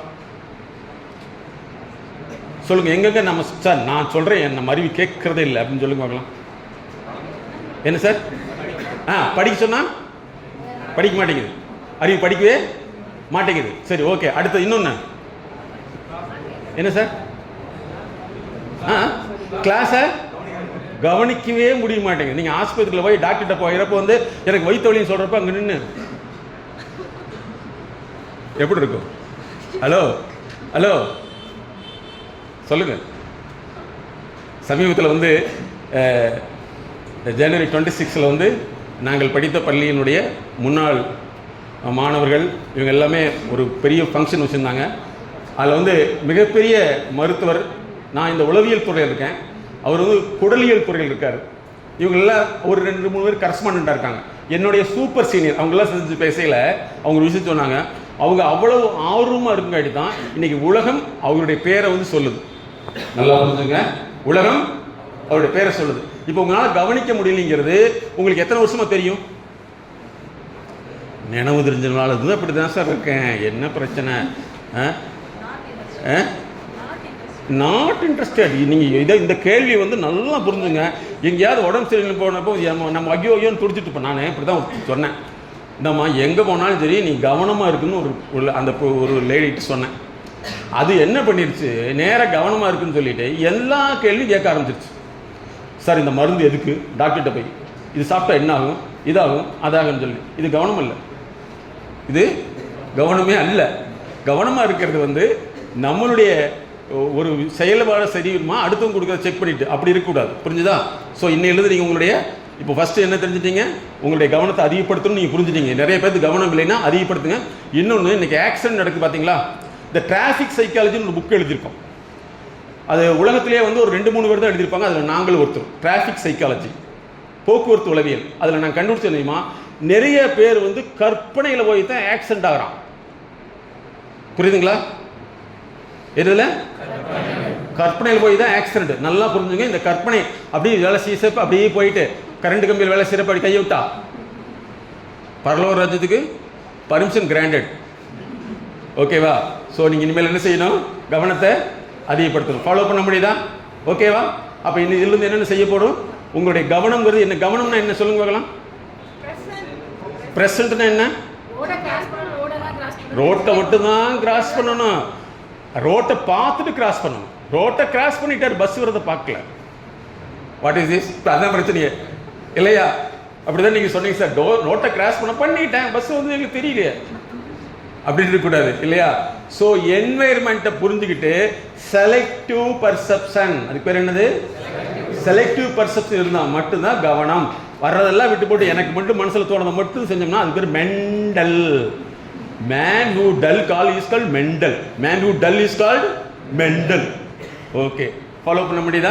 ஸோ இது இருக்கணும். இது செஞ்சுட்டா மட்டும்தான் உங்களுடைய அறிவு ஃப்ளெக்சிபிள் ஆயிடுச்சுன்னா உங்களுடைய மூளை ஃப்ளெக்சிபிள் ஆயிரும். மூளை ஃப்ளெக்சிபிள் ஆயிடுச்சுன்னா எதை சொன்னாலும் ஈஸியாக புரிஞ்சுக்க முடியும். சரியா? எதை சொன்னாலும் ஈஸியாக புரிஞ்சுக்க முடியும். இப்போ இன்னொரு கேள்வி கேட்குறேன். நான் சமீபத்தில் வந்து ஐஏஎஸ் ஐபிஎஸ் படிக்கிறதுக்காக ஒரு ப்ரோக்ராம் நடத்தியிருந்தோம். அதில் வந்தவங்க அத்தனை பேர் எடுத்துமா கேட்டாங்க, சார் முக்கியமான ஏதாவது கொஸ்டின் கொடுங்க. படிச்சுட்டு நான் வந்து பக்கத்தில் ஐஏஎஸ் படிச்சுட்டு ஒருத்தர் இருக்கார். அந்த ப்ரோக்ராமில் அவர் தான் தலைமை நகரார் நார்த் இந்தியன் சொன்னார், நாங்கள் இதுக்கெல்லாம் வந்து ஹார்ட் ஒர்க் பண்ணோம். என்ன this people are asking like that way, tell me important questions, what is this அப்படின்னு கேட்டார். ஸோ நல்லா புரிஞ்சுங்க, இதுதான் நம்மளுடைய வீக்னஸ். அப்படி இருக்கவே கூடாது. அப்படி இருந்ததுன்னா நம்மளுடைய வளர்ச்சி இல்லைன்னு அர்த்தம். உங்களுடைய அறிவை பழக்கப்படுத்தினீங்கன்னா உங்கள் மூளை ஈஸியாக ஃப்ளெக்சிபிளாக ஆயிரும். உங்களால் எதுவுமே ஈஸியாக பண்ண முடியும். ஃபாலோ பண்ண முடியுதுங்களா? பண்ணிக்கலாமா? இன்னும் பண்ணனா நல்லது, பண்ணலனா நல்லது. எப்படி நல்லது? கண்டிப்பாக உங்களுக்கு கல்யாணமாகும். உங்கள்கிட்ட இனிமா என்ன மறக்கவே மாட்டாங்க. யாரை பார்த்தாலும் நீ உனக்கு தம்பி ஒன்றை சொல்லவே இல்லைடா, டிஎன்ஏ ப்ராப்ளம்டா, DNA problem. What is the problem? டே நீ நல்ல பையன்டா, ஆனால் ப்ரொடக்ஷன் எரர் இல்லையா? நீ எவ்வளோ நல்லா பார்த்துட்டுனா கூட சிரிக்கிற பார்த்தியா? மேடம் மறக்கவே மாட்டாங்க இல்லையா? அப்படியா இல்லையா? ஸோ டிஎன்ஏ மாற்றிக்கலாமா? மாற்றிக்கலாம். Okay, very good. So DNA மாற்றுறீங்க மட்டும்தான் உங்களை அடுத்த லெவலில் போகும். ஸோ இதுக்கு தான் நாங்கள் வந்து பிஹேவியர் ப்ரிஸ்கிரிப்ஷன் சொல்கிறோம். அதுக்கடுத்து இந்த ஸ்ட்ரெஸ்ஸுங்கிறது வந்து இவ்வளோ ஏரியா இருக்குது சார், நல்லா தெரிஞ்சுங்க. ஸ்ட்ரெஸ்ஸுங்கிறது வந்து இவ்வளோ ஏரியா இருக்குது. 0 எரர் சார், நல்லா புரிஞ்சுங்க. ஒரு மருந்து கண்டுபிடிக்கிறாங்கன்னா அந்த மருந்து வந்து 0 எரர், அது இருந்தால் மட்டும்தான் அந்த மருந்து கொடுக்குறாங்க. இன்னொரு முக்கியமான ஒரு செய்தி கேட்குறேன். ஒரு 10 பைசா மருந்து தயாரிக்கிறதுக்கு வந்து மோர் தென் 20 crore செலவாகுது. சரியா? 20 crore. அந்த 20 crore வந்து செலவு பண்ணி தான் ஒரு மருந்து செய்ய. அதில் 0 எரர் இருந்தால் மட்டும்தான் ப்ரொடக்ஷன் வருது. அப்போ ஸ்ட்ரெஸ்ஸுங்கிறது இவ்வளோ விஷயங்கள் நீங்கள் மாற்ற வேண்டியது இருக்குது. எதில் சொல்லுங்க பார்க்கலாம்? Performance development. சரியா? கம்ப்ளைண்ட் மேனேஜ்மெண்ட் கேள்விப்பட்டீங்களா? கம்ப்ளைண்ட் மேனேஜ்மெண்ட் நான் வந்து வீடியோ ஒன்று போட்டிருந்தேன். கம்ப்ளைண்ட் மேனேஜ்மெண்ட் அதை பார்த்த அடுத்த வினாடி எங்களுக்கு 70,000 rupees ஒருத்தர் அனுப்பிச்சுட்டார். வீடியோ பார்த்துட்டு, சார் இந்த பிரச்சனை எனக்கு பெரிய ப்ராப்ளம் சால்வ் ஆயிடுச்சு சார். நல்லா புரிஞ்சுங்க, இந்த உலகத்தை அறிவை தேடக்கூடிய எத்தனை பேர் இருக்காங்க உதாரணம் நான் சொல்ல வரேன். கம்ப்ளைண்ட் மேனேஜ்மெண்ட் என்ன? இல்லை, உங்களை வந்து யாராவது ஒருத்தர் வந்து கம்ப்ளைண்ட் பண்ணுறாங்கன்னா நீங்கள் வந்து அதை கம்ப்ளைண்டாக நினைக்காம என்னுடைய ப்ராப்ளம் இருக்குதுங்கிற நீங்கள் புரிஞ்சுட்டிங்கன்னா you are managing complaint. Follow பண்ண. ஸோ அந்த பிரச்சனை வந்து நீ வந்து ஒன்று சொல்கிறாங்கன்னா அதை நீங்கள் மாற்றி அமைக்கக்கூடிய தன்மை இருந்துச்சுன்னா you are doing complaint management. இல்லைன்னா நீங்கள் வந்து கம்ப்ளைண்ட் பண்ணுறீங்கன்னு அர்த்தம். புரியுதா? இதை நிறைய பண்ணுறோமா நம்ம? அந்த டீச்சர் மட்டும் சரியே இல்லையாப்பா, எப்போ பார்த்தாலும் கிளாஸ் எடுத்துகிட்டே இருக்காங்க, வந்தால் போது வாயை மூடுறதே கிடையாது. கரெக்ட். அதுக்கு மேலே கேட்டாங்கன்னா கிளாஸுக்கு வரவே இல்லை. ஸோ இப்படி தான் நீங்கள் மட்டும் இல்லை பாருங்கள். நான் உங்களுக்கு சில டேட்டாஸ்லாம் நான் கொண்டு வரல பாருங்கள். அதாவது 9.9 ஜிபிசி என்னது என்ன சொல்லுவாங்க, சிஜிபியா, அதை எடுத்தவங்க எக்ஸாமில் ஃபெயில். பிகாஸ் என்னன்னா இதே கொஸ்டின் தான், எனக்கு இதெல்லாம் சொல்லி தரல. ஆனால் academically gold medalist, practically zero, rolled gold. ஓகேவா? சரி, அதுக்கடுத்து இங்கே பாருங்க. அப்புறம் இது நல்லா தெரிஞ்சுங்க, மைண்ட் ஸ்டார்மிங், கிரைசிஸ் மேனேஜ்மெண்ட். ஒரு பிரச்சனையை உங்களால் சமாளிக்க முடியலன்னா உங்களுக்கு அழுத்தம் ஏற்படும். சரியா? இப்போ சிலர் பார்த்தீங்கன்னா 2 வகையான பர்சனாலிட்டி இருக்காங்க. சிலர் எப்போ பார்த்தாலும் நொய்யின்னு பேசிகிட்டே இருப்பாங்க, பார்த்துருக்கீங்களா? அந்த மாதிரி ஒருத்தருக்கு வந்து ஒய்ஃபு அந்த மாதிரி வந்து ஒருத்தர் அந்த மாதிரி ஒய்ஃபுக்கு ஒரு கணவனாக கிடச்சினா சொர்க்கம் தான் இந்த உலகத்தில். மேடம், இது பொதுவான விஷயம், உங்களுக்கு பொருந்தாது. நொய்யின்னு எங்க சாப்பிட்டீங்களா? இது ஆண் தன்மை 2 தன்மைன்னு சொல்கிறாரு. சொல்கிற கேரக்டர் அப்படி தான் இருப்பாங்க. டே சாப்பிட்டியாடா? சாப்பிட்டேன். என்ன சாப்பிட்டேன்? வெங்காய தோசை சாப்பிட்டேன். எங்கடா சாப்பிட்டேன்? அங்கே சாப்பிட்டேன். எவ்வளோ பெருசா? சின்னதாக இருந்துச்சு. எத்தனை கேள்வி கேட்பேன் தெரியும். வெங்காயம் பொடிசாக இருந்தால் பெருசாக இருந்துச்சா? இப்படிலாம் சொன்னால் மட்டும்தான் அவனுக்கு திருப்தியாக இருக்கும். இதே மாதிரி ஆப்போசிட்டாக. ஸோ இந்த கிரைசிஸை மேனேஜ்மெண்ட் பண்ண தெரியாது அத்தனை பேர் டைம் வேஸ்ட் பண்ணுவாங்க. என்னது கிரைசிஸ் மேனேஜ்மெண்ட்? நாங்கள் அத்தனை பேருமே டைம் வேஸ்ட் பண்ணுவாங்க. இதை நீங்கள் புரிஞ்சுக்கணும். அதுக்கடுத்து வந்து பார்த்தீங்கன்னா கம்யூனிகேஷன் ஒரு டாபிக் தனியாக இருக்குது. நீங்கள் ஜஸ்ட்டு பாருங்க, இந்த 4 விஷயத்தில் வரக்கூடிய நோய் தான் வந்து 95% டிசீஸ் காரணம். எதில்? படிப்பு ரீதியில், ஃபினான்சியில். அதுக்கடுத்து நான் ஏற்கனவே சொல்லி திருட ஃபார்முலா கிடையாது. இல்லை ஃபினான்சியல்னா நல்லா ஞாபகத்தில் வச்சுக்கணும். நோ திருட்டு ஃபார்முலா, ஒன்லி டெவலப்மெண்ட் ஃபார்முலா. அதுக்கடுத்து வந்து உங்களுடைய சொசைட்டி, நீங்கள் வந்து எந்த உங்களுடைய சொசைட்டி என்ன சொசைட்டி சொல்லுங்க பார்க்கலாம்?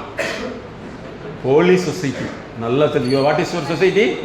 Holy society. இதில் உங்களுடைய ஸ்டேட்டஸ் அதிகப்படுத்தணும். அதுக்கு வந்து உடனே கூப்பிட்டு மேடையில் உட்கார வைக்க மாட்டாங்க. புரியுதுங்களா? இதுக்கு வந்து உங்களுடைய நிறைய வந்து நற்சாட்சின்னு சொல்லலாம், கிரெடென்ஷியல் அதை கொண்டு வந்துட்டே வரணும். ஓகேவா? அப்படி கொண்டு வந்தால் மட்டும்தான் முன்னே. அப்படி இல்லைன்னா உங்களுடைய 95% ஆஃப் என்னது ஸ்கில் டிஃபிஷியன்சி தான் மன அழுத்தம்.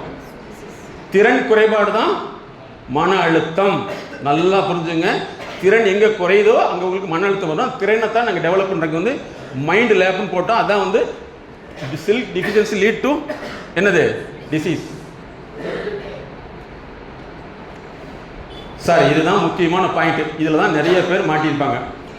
அவங்களால வந்து லாங்குவேஜ் சரியாக பேச தெரியாது. இப்போ 100 பேர் இருக்கீங்கன்னா 39% வந்து லாங்குவேஜ் ப்ராப்ளம் இருக்கும். சரியா? லாங்குவேஜ் ப்ராப்ளம்ங்கிறது தமிழாக இருக்கலாம், இங்கிலீஷாக இருக்கலாம். அதுக்கடுத்து வந்து குவாலிஃபிகேஷன். எனக்கெல்லாம் உன்ன மாதிரி நான் படிச்சிருந்தா என்னால் எவ்வளோ ஒரு ஆளாக இருக்கும் தெரியுமா? என்ன பண்ணி தொலைகிறது? வீதியில் போட்டுருச்சு. சரி, நீ இவ்வளோ படிச்சு ஏன் முட்டாளாக இருக்க? சொல்லுவாக்கலாம், tell me what is the reason அப்படின்னு கேட்பீங்க. ஓகேவா? இது அதுக்கடுத்து வந்து பார்த்தீங்கன்னா பர்சனாலிட்டி காம்ப்ளெக்ஸ். பர்சனாலிட்டின்னா என்ன? அதான் சார் பர்சனாலிட்டி. என்ன பர்சனாலிட்டி என்ன? ஒரே ஒரு கேரக்டர் எப்போவுமே ஃபிக்ஸ் பண்ணி வச்சுருப்பாங்க. அந்த கேரக்டரை மாற்றவே மாட்டாங்க. அதுதான் பர்சனாலிட்டி. ஒரே ஒரு கேரக்டர். நான் லேட்டாக தான் வருவேன் சார், முடிஞ்சால் செஞ்சுங்க சார், அப்படி ஒரு டைப்பு. இன்னொரு டைப் வந்து கரெக்டாக ஒரு 10 நிமிஷத்துலேயே வருவாங்க இல்லையா? இந்த மாதிரிலாம் இருக்காங்க. ஸோ ஒரு கன்சிஸ்டன்ட் பிஹேவியர் உங்களுடைய வளர்ச்சியை கெடுத்தால் அது பர்சனாலிட்டி ப்ராப்ளம். அதுக்கடுத்து வந்து பார்த்தீங்கன்னா குட் பேட் பர்சன். என்னன்னா, நான் வந்து என்ன பண்ணி சொல்லுது, அந்த காலத்துலேருந்து என் தலையெழுத்தே சரியில்லை சார் அப்படின்னு புலம்புறது. இன்னொன்று வந்து அடுத்தவங்களை பற்றி அவன் நல்லவன், நான் சரியில்லை, அவன் என்னை அடித்தது கரெக்டு தான், ஏன்னா நான் சரியில்லை, அடித்தாலும் செய்வியா அப்படின்னு சொல்லி பேசிட்டு போகிறது. ஸோ இதெல்லாம் நீங்கள் பார்த்துக்கணும். அப்புறம் அப்பியரன்ஸ். எத்தனை பேர் நான் அழகாக இல்லைன்னு நினைக்கிறீங்களோ அதெல்லாம் உங்களுடைய பர்சனாலிட்டி ப்ராப்ளமாக கிரியேட் வந்துடும். இதெல்லாமே வந்து உங்களுடைய அழுத்தத்தை கிரியேட் பண்ணும். ஃபாலோ பண்ண முடியுமா? ஓகே. அது மெயினாக இன்னொரு விஷயம் நான் சொல்ல போகிறேன்னா, person to person negative relationship. இப்போ உங்ககிட்ட முன்னாடி சொன்னோம்லவா, ரேசிசம் அப்படிங்கிறத வந்து ஒருத்தரை பார்த்து நீங்கள் இவன் மோசம் நினச்சிங்கனாவே உங்கள் மைண்டில் என்ன ஆயிரும்னா, அந்த அந்த டாட் வந்து ஆட்டோமேட்டிக்காக உங்கள் மூளையில் வந்து ஒரு ரவுண்டு இதை ஃபார்ம் பண்ணிடும். அது உங்களுக்கு பிக்சராக காமிக்கிறேன். அந்த தாட்டு தான் கேன்சர் வருது. நல்லா புரிஞ்சுங்க. நாங்கள் கேன்சர் பேஷண்ட்டை வந்து நிறைய பார்த்துருக்கோம். அதில் ஒரு முக்கியமான ஒரு செய்தியும் கூட, ஒருத்தர் அழுதுட்டு இருந்தார், சாருக்கு நினைவு இருக்குன்னு நினைக்கிறேன். உடனே நான் கேட்டேன், ஏன் அழுகிறீங்க சார், ஏதாவது தப்பாக சொல்லிட்டுனான்னு சொல்லி. இல்லை, நீங்கள் சொன்னது கரெக்டு. எங்கள் ஃபேமிலியில் வந்து, அதாவது அண்ணன் தங்கச்சி 2 பேரும் ஒரு பிறந்ததுலேருந்து ஃப்ரெண்ட்ஷிப்பாக இருந்தாங்க. திடீர்னு பேசாமல் இருந்தாங்க. 2 வயசுலேயும் அவங்க இறந்துட்டாங்க. இறந்ததுக்கு காரணம் கேன்சர் தான் சொன்னாங்க. நல்லா தெரிஞ்சுங்க, நெகட்டிவ் எமோஷன் என்ன ஆயிரும், இட் லீட்ஸ் டு கேன்சர். அதனால் வந்து நீங்கள் யாரையுமே வந்து நீங்கள் ஒரு பொதுத்துறையில் இருக்கிறதுனால வந்து யாரையும் கேஸ்ட் அண்ட் க்ரீடுங்கிற ஒரு கண்ணோட்டத்தில் பார்க்கவே பார்க்காதீங்க. எல்லாத்தையும் சம அந்தஸ்தோடு பார்த்தீங்கன்னா நீங்கள் தான் மிகச்சிறந்த காவல் தெய்வங்களாக மாறுவீங்க. ஓகேவா? ஃபாலோ பண்ண முடியுதா? காவல் தெய்வம் என்ன செய்யும்? பார்ஷியாலிட்டியே பார்க்காது. அதுக்கு மாற்றமாக நான் பார்க்குறோம்னா அது யாருக்கு அவங்களுக்கு பிரச்சனையும் இல்லையோ அந்த எண்ணம் கொண்டுள்ள உங்களுக்கு பிரச்சனை. ஏன் தெரியுமா? நாங்கள் நிறைய கேன்சர் பேஷண்ட்டை பார்க்குறோம். அவங்க எல்லாம் சொல்லக்கூடிய ஒரே விஷயம் என்ன தெரியுமா? எனக்கு இந்த எண்ணம் தாங்கிறாங்க. ஆனால் அவங்க வந்து சொல்கிறப்ப வந்து வாழ்க்கை முடிஞ்சிடும். ஓகேவா? இதில் முக்கியமான தெரிஞ்சுக்குது. அதுக்கடுத்து வந்து இதில் இந்த டைவர்ஸ் சோஷியல் ஆக்டிவிட்டி இருக்குது பார்த்தீங்களா, உங்களை அறியாமையே உங்களுடைய கவனம் வந்து வெளியே போய்கிட்டே இருக்குது எப்போ பார்த்தாலும். அப்புறம் இதில் முக்கியமான விஷயம் தெரியுமா? நீங்கள் வந்து இந்த ட்ரைனிங் உங்களுக்கு 8 மாதம் ட்ரைனிங் இல்லையா? ஆமாவா? எஸ்ஸு. உங்களுக்கு எத்தனை மாதம் முடிஞ்சிருக்குது? 2 மந்த்து. 2 மாதம் குழந்தைங்க நீங்கள். ஆமாவா? எஸ்ஸு. ஓகே. அப்படின்னா உங்களுக்கு என்ன இப்போ தான் வந்து மூளை வந்திருக்குன்னு அர்த்தம். ஹலோ, என்ன மூளை? 3 மாதத்தில் என்ன வரும்? ஒரு புள்ளி வருமாமா, அது பேர் மூளை. இன்னொன்று வந்து இதயம் சொல்கிறாங்க. அதனால தான் கரெக்டாக சார் வந்து இந்த இதுலேயே வந்து ஒரு கண்ணை உருவாக்கிடலாம், மூளையை உருவாக்கிட்டாங்க. நீங்கள் நல்லா தெரிஞ்சுங்க. இந்த மாதிரி வந்து இந்த முக்கியமான காம்பனண்ட்டை நீங்கள் புரிஞ்சுக்கணும். இனிமேல் நீங்கள் வந்து காவல் தெய்வமாக பார்க்கணும். யாரையுமே வந்து தவறாக பார்க்கவே கூடாது. ஆனால் தவறாக பார்க்க சொல்லி நமக்கு சொல்லி கொடுப்பாங்க. இருக்குதா இல்லையா? ஆமாவா இல்லையா? இல்லையா? நீலாம் வந்து அப்படி பண்ணக்கூடாது, இப்படி பண்ணக்கூடாது. அதே மாதிரி இவங்க சொசைட்டியில் வந்து எப்படி கேஸ்ட் அண்ட் க்ரீடு பார்த்து நீங்கள் தப்பாக நினைக்கிறீங்களோ, உங்களுடைய சொசைட்டி அதாவது இது சிவில் சொசைட்டி, இது டிபார்ட்மெண்ட் சொசைட்டி, 2 வச்சுக்கலாமா? சிவில் சொசைட்டியில் அவனெல்லாம் அப்படித்தான்டா அப்படின்னீங்கன்னா பிரச்சனை யாருக்கு? நமக்கு தான். அதே மாதிரி உங்களுடைய அதிகாரிகளை பற்றி ஒவ்வொருத்தரும் முன்னாடி ஒரு டேக் வச்சுருப்பாங்க. மூக்கில் வந்து தொங்க விட்டுருப்பாங்க. அவங்க மூக்கில், புரியுதா? மூக்கில் தொங்க விட்டுருப்பாங்க. அவங்க என்ன செய்வாங்க? போகிறப்ப அவங்க மூக்கில் மாட்டி விட்டுருவாங்க. அவர் பயங்கரமான ஆள்ரா, போன மாட்டுனா தீந்து அவ்வளோதான், யூரின் டேங்க் அப்படின்னு மாட்டி விட்டுருவாங்க. நீ அங்கே போகிறதுக்கு முன்னாடி என்ன ஆயிரும்? இருக்கு சார், யூரின். ஸோ யார் எதை சொன்னாலும் அவர்கிட்ட நடந்துக்கிற முறைக்கு காரணம் அவர் நடந்துக்கிட்ட முறைன்னு நீங்கள் நினச்சிட்டு நீங்கள் ஓப்பன் மைண்டாக போய் பாருங்கள். ஓகேவா? பார்க்கலாமா? ஓப்பன் மைண்டாக பார்ப்பீங்களா? எந்த அதிகாரியாக இருந்தாலும் சரி, அவங்க வந்து ஒரு டென்ஷனாக இருக்காங்கன்னா இவருங்க உங்களுக்கு வேலை என்ன, ஒருத்தர் வந்து சொல்லுங்கள், யாரோ ஒருத்தர் வாங்க. நீங்கள் கண்டிப்பாக பப்ளிக் ஸ்பீக்கிங் வந்து 6 மாதம் ட்ரைனிங் எடுத்துக்கணும் கேட்டு. சரி வாங்களேன். ஓகே. இப்போ நீங்கள் மேடம் வந்து உங்கள் ஃபேமிலியில் எத்தனை பேர், நீங்கள் என்ன பொறுப்பு இருக்குது? பார்த்தீங்களா? மைக்கில்லாம் பேச மாட்டாங்க. இல்லை கரெக்டுங்கிறேன், பரவாயில்ல, கரெக்ட், இதுதான் வேணும். ஒரு நல்ல தாயா இருக்கணும். Very good. ஒரு நல்ல மனைவியா இருக்கணும், நல்ல மருமகளா இருக்கணும், நல்ல ஃப்ரெண்ட்ஸாக இருக்கணும், நல்ல சகோதரியா இருக்கணும். இதெல்லாம் பொறுப்பு எனக்கு இருக்கு. Very good. எத்தனை ரோலு என்னங்க பாருங்க. இதுக்கு தான் மேக்ஸ் படிக்கணுங்க. What is this? சொல்லுங்க. மகள், மருமகள் 2, அப்புறம் தாய் 3, ஃப்ரெண்ட்ஸு 5 சொல்லியிருக்காங்க இல்லையா? போலீஸா இருக்கணும். இது வந்து வெரி குட், வெரி குட். நானும் பார்த்தது ட்ரைனிங் வர்றவங்க அத்தனை பேருமே தெளிவாக இருக்காங்க சார். நான் எல்லா டிபார்ட்மெண்ட்லையும் பார்த்துட்டேன். எங்கே போனாலும் இந்த அரசு துறையில் வந்து ட்ரைனிங் வர்றவங்க அத்தனை பேருமே ரொம்ப கிளியராக இருக்காங்க. இது ப்ரீசியஸ் கான்சியஸாக இருக்குங்க. Really great. மேடத்துக்குள்ள கை தட்டாதீங்க. What is this? எப்படி கை தட்டுவீங்க?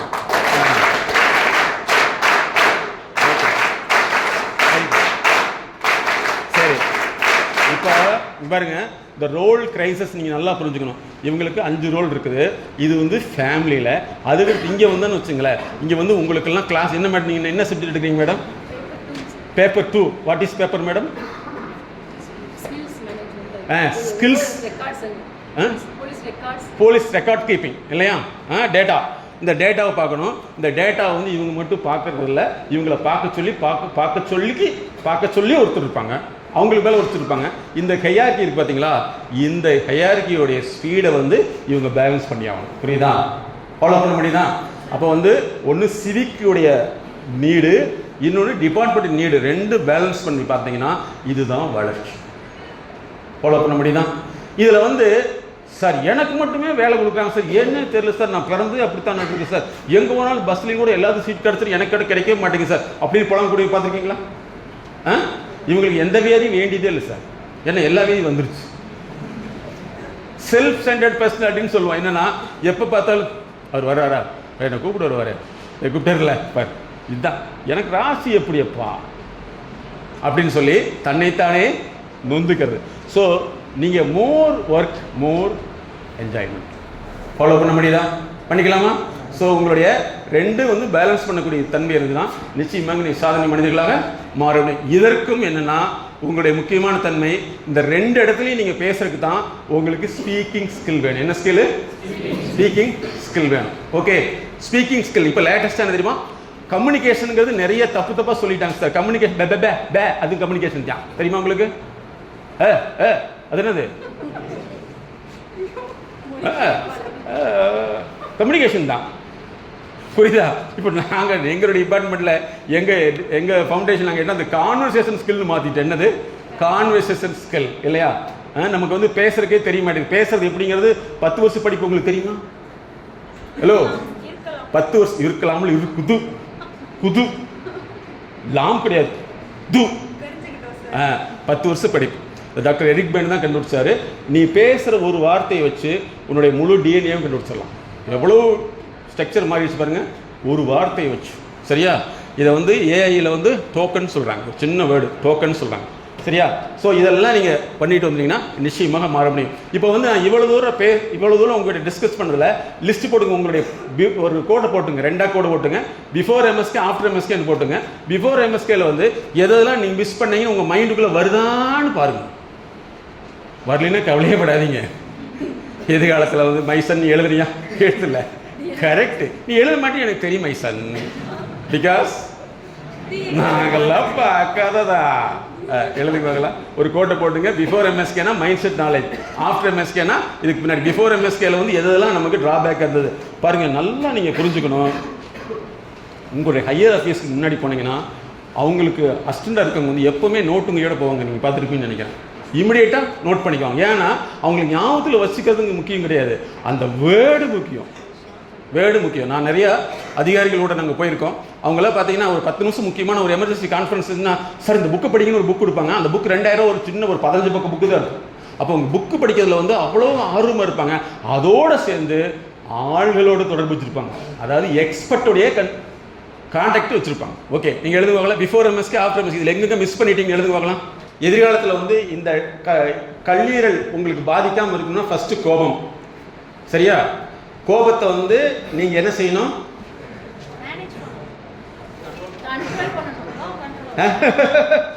What is this? கோபம் அது கண்ட்ரோல். கோபத்தை தேவையில்லாமல் யூஸ் பண்ணவே கூடாது. ஆனால் நீங்கள் ஒரு அத்தாரிட்டேட்டிவ் இருக்கீங்கன்னா அது பொய் கோபமாக இருக்குமே தவிர உண்மை கோபமாக இருக்கக்கூடாது. உண்மை கோபமாக இருந்துச்சுன்னா என்ன? What is this? கல்லீரல். கல்லீரல் யாருக்கு பிரச்சனை வருதோ அதெல்லாம் வந்து கோபத்தினுடைய ப்ராப்ளம். ஓகேவா?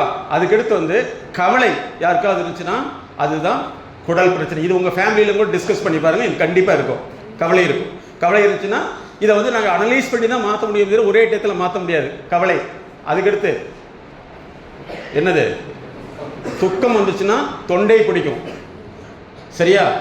அது நுரையீரலை பாதிப்பு ஏற்படுத்தும். இதை நீங்கள் முதல்ல வந்து இது சில சார் எனக்கு அடிக்கடி துக்கம் வருது, நைட்டில் தூக்கமாக வர மாட்டேங்குது, துக்கமாக வருதுன்னா இதை மாற்றிக்கிறதுக்கு அனலைஸ் பண்ணி தான் மாற்ற முடியும். அதை நேரத்தில் வச்சுக்கணும். ஏன்னா முதல்ல அப்புறம் மெயினாக வந்து ஹார்ட் ப்ராப்ளம் இன்னைக்கு அதிகமாக இளைஞர்களுக்கு வர்றதுக்கு காரணம் என்னன்னா மன அழுத்தம் அல்ல. மன அழுத்தத்துக்கு நம்ம என்ன சொல்லியிருக்கோம்? 4 ஃபேக்டர். எது?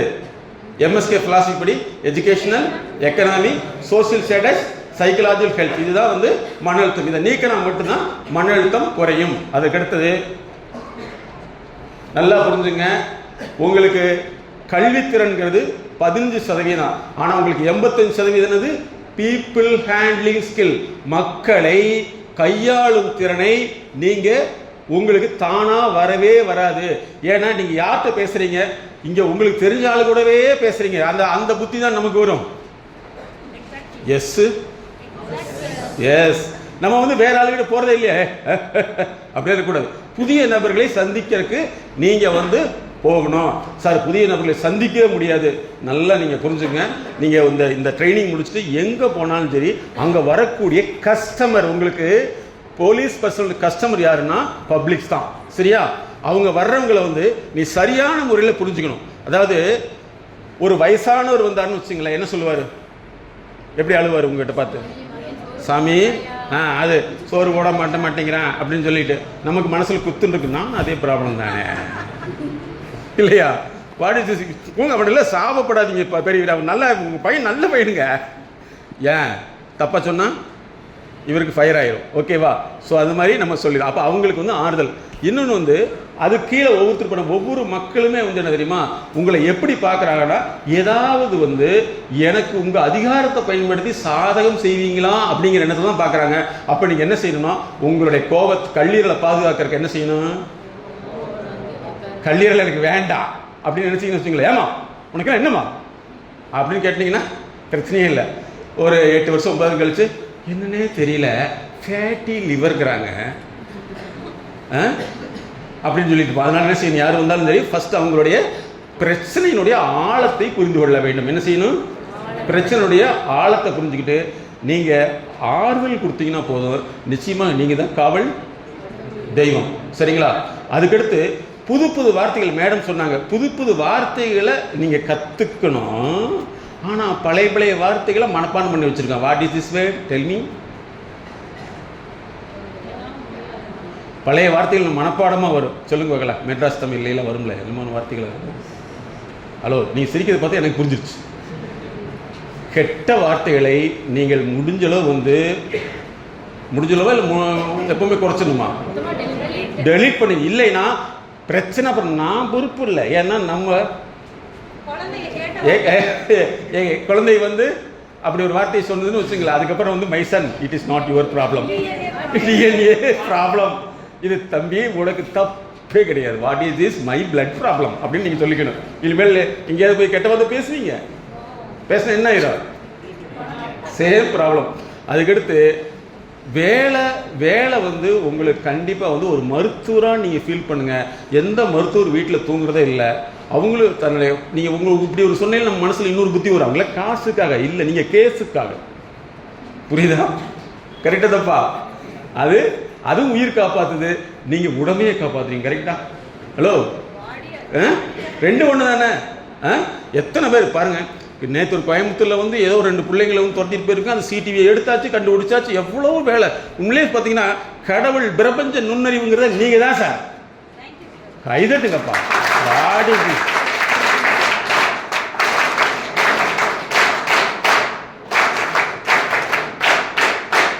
ஒரு சமுதாயத்தில் வரக்கூடிய சின்ன சின்ன விஷயங்களை வந்து யோசிச்சு செய்யக்கூடிய அறிவு இருக்கு பார்த்தீங்களா? இந்த அறிவுக்காகத்தான் உங்களை நீங்கள் தேர்ந்தெடுக்கக்கூடிய இந்த துறையை இயற்கை உங்களை தேர்ந்தெடுத்திருக்குது. Can you understand? யார் தேர்ந்தெடுக்கிறது? உங்க எக்ஸாம் எழுதுறவங்க, அந்த போலீஸ் ட்ரைனிங் போனவங்க அத்தனை பேருமே ஃபெயில். ஆனால் நீங்கள் ஜெயிச்சிருக்கீங்க அப்படின்னா என்ன அர்த்தம்? உங்களுக்குள்ள ஏதோ ஒரு விஷயம் இருக்குது, சமுதாயத்துக்காக நான் பிறந்தேன் அப்படிங்கிற எண்ணம் இருக்குங்கிறத நீங்கள் மனசில் வச்சுட்டீங்கன்னா அறிவு வேலை செய்யும். புரியுதா உங்களுக்கு? ஸோ நீங்கள் ஒரு சாதாரண மனுஷன் அல்லவே இல்லைங்கிறத முதல்ல புரிஞ்சுங்க. புது புது வார்த்தைகளை கண்டுபிடிங்க, புது புது வார்த்தைகளை பேசுங்க, புரிய நபர்கிட்ட போங்க. உங்களுக்கு மேலுள்ள அதிகாரிகிட்ட வந்து அவங்ககிட்ட ஃப்ரெண்ட்லியாக பழகுங்க. அவங்க நிச்சயமாக உங்களுக்கு சப்போர்ட் பண்ணுவாங்க. எப்படின்னா அறிவு சப்போர்ட். நல்லா புரிஞ்சுங்க.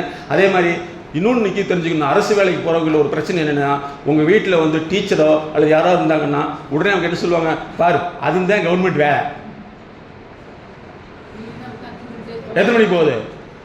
9 மணிக்கு ஸ்கூலு. அக்கா வருது 12:30 போகுது. ஆனால் எத்தனை மணிக்கு வருது? 2 மணிக்கு வந்துடுது. அது வேலை அப்படின்னு சொன்னால் அது வேலையே கிடையாது. நீங்கள் செய்வதுதான் வேலை. நல்லா புரிஞ்சுங்க. உங்களுடைய உடல் உயிர் அத்தனையும் எதுக்காக? சமுதாயத்துக்காக நீங்கள் அர்ப்பணிக்கிறீங்க. ஸோ உங்களுக்கு இணையான ஒன்று இருக்குன்னா அதுதான் கடவுள். You are a God man, not policeman. Understand? நல்லா புரிஞ்சுங்க.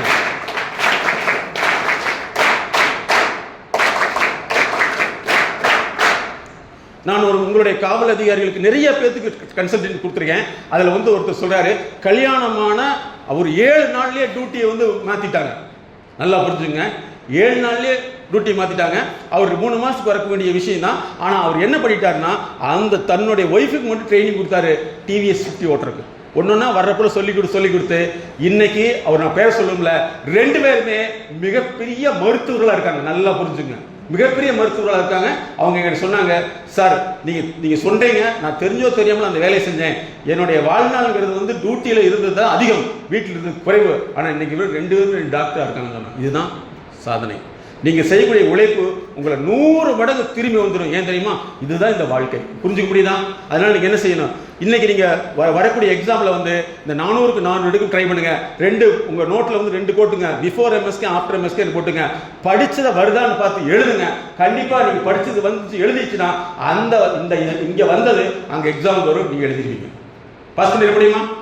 பண்ணிடலாம் அல்லவா? ஸோ அதே மாதிரி வந்து இந்த உடம்பு டயர்டுங்கிற தூக்கி எறிங்க. உங்களுக்கு உடம்பு சரியில்லைன்னு சொன்னா டாக்டர் வந்து டயர்டா இருக்குன்னு போய் படுத்துக்கிறாரா? இல்லவே இல்லை. ஹவு யோசிச்சு பாருங்க. நீங்கள் அசிங்கப்படக்கூடிய இடத்துல மூக்கையும் நாக்கையும் வச்சு அவங்க அசிங்கமா பார்க்குறாங்க. இருக்கிற இடத்துல வந்து சர்ஜரி பண்றாங்க. ஏன்? சமுதாயத்துக்கு செய்ய வேண்டிய ஒரு கடமை. அதே மாதிரி நீங்கள் உங்கள் தூக்கத்தை விட்டு போட்டு செய்றீங்கன்னா நீங்க தான் you are a godman, not policeman. First of all அதை புரிஞ்சுக்கணும். ஃபாலோ பண்ண முடியுமா? ஓகே. ஸோ 85% வந்து உங்களுடைய பீப்புள் ஸ்கில் அதிகப்படுத்துங்க. நீங்கள் சாதனையாக முடியும். முதல்ல வந்து நாங்கள் வந்து MBA ஸ்டூடெண்ட் வரைக்கும் மிகப்பெரிய மல்டி க்ரோர் இண்டஸ்ட்ரி வரைக்கும் நாங்கள் கண்டுபிடிச்சதுன்னா இதுதான் மூடு ஸ்விங். எப்பவுமே வந்து எதுலையுமே ஆர்வமே இல்லாமல் இருக்கிறது. அதுக்கடுத்து எப்போ பார்த்தாலும் தயக்கம். இங்கே வாப்பானா தயக்கம். அதுக்கடுத்து என்னது? Stage fear, distraction. எப்போ பார்த்தாலும் மனசுக்குள்ள பாட்டு ஓடிக்கிட்டே இருக்கிறது. நீங்கள் யாருக்காவது ரசிகராக இருக்கீங்களா? இருந்தால் ரொம்ப நல்லது. உண்மையிலே நான் ரொம்ப பாராட்டேன் அவங்கள. ஏன்னா யாரோ வைத்த ஒரு பையன் அவனுடைய பொருளாதாரத்தை டெவலப் பண்றதுக்கு மனசு ரீதியில, அறிவு ரீதியில, பண ரீதியில உழைக்கிறான். அல்லமா இவனை மாதிரி உலகத்துல ஒரு தியாகி இருக்க முடியுங்கிறீங்க? தான் நாசமா போய் அடுத்தவங்க வாழ வைக்கிற இவன் உண்மையிலே தெய்வ பிறகு தானே? ஆமாவா இல்லையா? Yes yes. நீங்க எப்படி இருப்பீங்களா? சரி, ஓகே. யாரோ ஒருத்தருக்கு இவர் பாலாபிஷேகம் பண்றாருங்க. எனக்கு ரொம்ப ஆச்சரியமா இருக்குது. அவர் எவ்வளவு கொடுத்து வச்சவர் அவரு. ஓகே. அதுக்கடுத்து என்னது? டைம் மேனேஜ்மெண்ட் பண்ணவே முடியாதுங்க. காலையில் தூக்கி சாயங்காலம் போடுவீங்களா? நம்மளாம் தப்பா சொல்லி கொடுத்துருக்காங்க. டைம் மேனேஜ்மெண்ட் என்ன கேட்டது? Mind manage. அதை நாங்கள் மறுபடியும் முடிச்சிட்டோம். அறிவு மேலாண்மை. என்னது?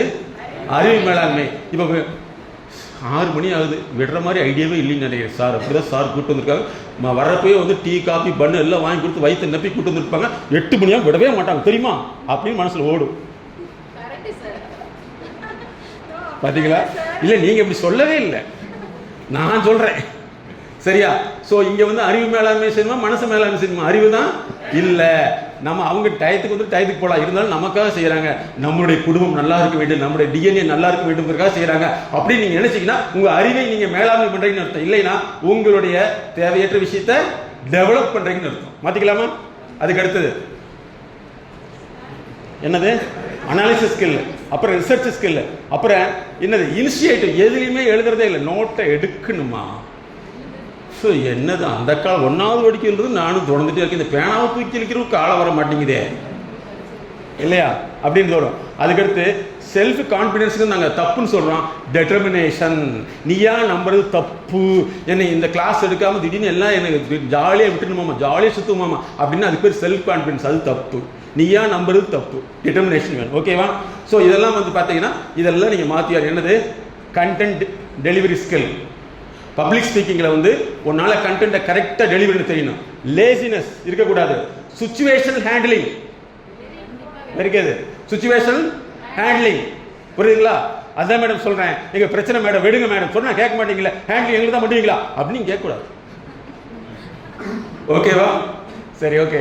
அதுக்கடுத்து எப்போ பார்த்தாலும் லாங்குவேஜ் ப்ராப்ளம். கெட்ட வார்த்தை மட்டும் கரெக்டாக வருங்க, நல்ல வார்த்தை நமக்கு வரவே வராது. ஏன்னா பக்கத்தில் உள்ளவங்கள டீச்சர்ஸ்லாம் அப்படித்தாங்க. இல்லை, நான் ஏன்னா டைம் ஆச்சுன்னு சொல்லி போட்டிருக்கேன் நிறைய இருக்கிறதுனால, அதனால தான். எஸ், அப்போ பிரச்சனையே இல்லை, நான் ரெடி. Okay, good. அதுக்கடுத்து வந்து ஆங்கிரி கண்ட்ரோலிங் சொல்லிட்டோம். அதில் வந்து எதாவது மிஸ் ஆகிருக்குதா? Public speaking. அதுதான் உங்களை கேட்டேன். நீங்கள் எப்போ வந்தாலும் முன்னாடி வந்து பேசணும். வாங்க 2 பேரும் வாங்க வாங்க சார். யாரும் 2 பேரும் வாங்க. பாருங்க, இது முதல்ல வந்து ஸ்கில்லு கிடையாது, வில்லு தான் வேணும். வாங்க, வெரி குட். வாங்க வாங்க வாங்க, வெரி குட். வாங்க சார். 2 பேருக்கு கூப்பிட்டேன். 2 பேருக்கு சமமா? வாக்கு ஓகே. எப்படி இருந்தாலும் முன்னாடி வந்து அவமானப்படுறதுக்கு தயாராகிறீங்க சார், அப்போ தான் சார் ஜெயிக்க முடியும். நான் உடனே மேடைக்கெல்லாம் வரவே இல்லை சார், என்னை கூப்பிட்டு வாங்கலாம் சொல்லவே இல்லை. நல்லா புரிஞ்சுங்க, நான் வந்த கதையை பார்த்தீங்கன்னா ஒரு பெரிய கதை. சரியா? அவமானம் தான் மெயின் ப்ராப்பர்ட்டி. அவமானத்தை வந்து ஃபேஸ் பண்ணக்கூடியவங்க மட்டும்தான் வாழ்க்கையில் ஜெயிக்க முடியும். உங்களுக்கு புகழ்ந்தா பிடிக்குமே பிடிக்காதா? பிடிக்காது, பிடிக்கவே பிடிக்காது. ஐயோ வெக்கமாக இருக்குது சார், வாட் இஸ் திஸ். ஆனால் அதுக்கு வந்து நம்ம விரும்புகிறோம், ஆனால் அவமானப்படுறதுக்கு விரும்புறதே இல்லை. சரி சார், இப்போ நீங்கள் வந்து இந்த ஒரு 1 ஹவரில் எந்த விஷயத்தை புரிஞ்சுக்கிட்டீங்க சொல்லுங்கள் சார்? இதுக்கு முன்னாடி இருந்தது இன்னைக்கு எப்படி மாறிட்டீங்க? இல்லை அவங்களே சொல்லிட்டான். பேசுகிறேன், பப்ளிக்கிட்ட பேசுகிறேன். பப்ளிக் என்ன மாற்றம் சொல்லுங்க பார்க்கலாம். ஃபஸ்ட்டு சிவில் மூலம் ஒரு மாதிரி பேசுகிறேன். ஃபஸ்ட்டு பேசுகிறது பரவாயில்ல. அவர் இவ்வளோ பேசுறது பெரிய விஷயம். சொல்லுங்கள். ஸோ இனிமேல் முன்னாடி வரலான்னு முடிவு பண்ணிட்டீங்க. Very good, clap it. சரி பாருங்க, இதில் 2 டாபிக் இருக்குது. பப்ளிக் ஸ்பீக்கிங்கிறது வேற, அதே மாதிரி ஒரு ஹையர் அத்தாரிட்டி ஸ்பீக்கருங்கிறது வேற. நல்லா நீங்கள் புரிஞ்சுக்கணும், 2க்கு வித்தியாசம். பொதுமக்கள்கிட்ட வந்து நீங்கள் அரசனுடைய பிரதிநிதி. யார் நீங்கள்? அரசனுடைய பிரதிநிதி. அப்போ என்ன செய்யணும்னா கடவுள் பார்வை தான் பார்க்கணும். என்ன பார்வை? பாரபட்சம் இங்கே கேஸ்ட்டும் கிடையாது, க்ரீடும் கிடையாது, எந்த விதமான சடங்கு கிடையாது, சம்பிரதாயம் கிடையாது. கடவுள் பார்வையில் 2 பேர்த்தையும் பார்த்தீங்கன்னா நீங்கள் தான் காட்மேன். சரியா? ஓகே. இப்போ வந்து பார்த்தீங்கன்னா லாங்குவேஜ் ப்ராப்ளம், ஆசிலேஷன். அங்கிட்டு இங்கிட்டு நமக்கு எந்திரிக்கலாமா வேண்டாமா? இல்லை எந்திரிச்சிட்டு வேண்டாம், எந்திரிக்கலாம் போய் தொலையலாம் அப்படிங்கிற மாதிரி. அதுக்கடுத்து ஆங்கிரி கண்ட்ரோலிங். அதுதான் நாங்கள் என்ன சொல்கிறோம்னா ஆங்கிரியை கண்ட்ரோலே பண்ணாது, ஆங்கிரியை படாத. ஓகே. தென் லிசனிங். உங்களால் வந்து பல பேர்த்துக்கு வந்து ரொம்ப நேரம் லிசன் பண்ணவே முடியாது. நீங்கள் வந்து லிசன் பண்ண முடியலன்னு சொன்னால் கண்டிப்பாக புரிஞ்சுக்கணும்.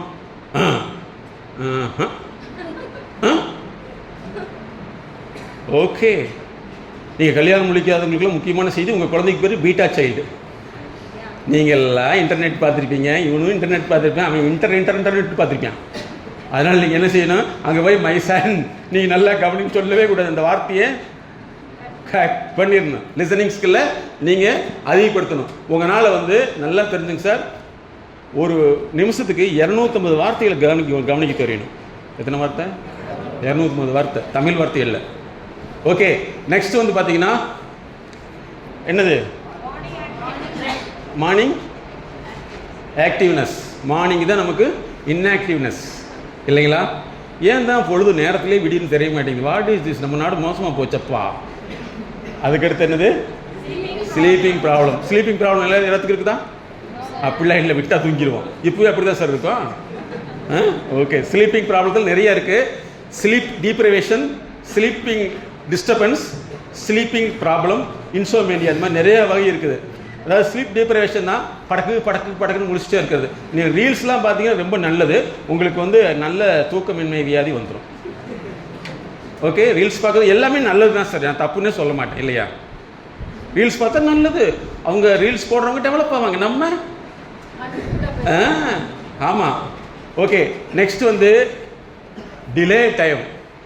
நாளைக்கு அசைன்மெண்ட் கொடுக்கணும், எனக்கு தான் தெரியுது, கொடுப்போம்ல அப்படின்னு சொல்கிறது, அதுக்கு பேர் டிலே டைம். ஆப்ரேஷன் பண்ணுவோம் இருக்கட்டப்பா. அப்போ நமக்கு என்ன இருக்கு? இந்த இடத்துல ஒரு சின்ன கேஸ் ஹிஸ்ட்ரி சொல்கிறேன். ஒரு ஒரு இடத்துல நான் பார்க்குறேன், அவங்க எப்போவுமே டிலே பண்ணிகிட்டே தான் இருப்பாங்க. சரியா? ஒரு இண்டஸ்ட்ரியில்.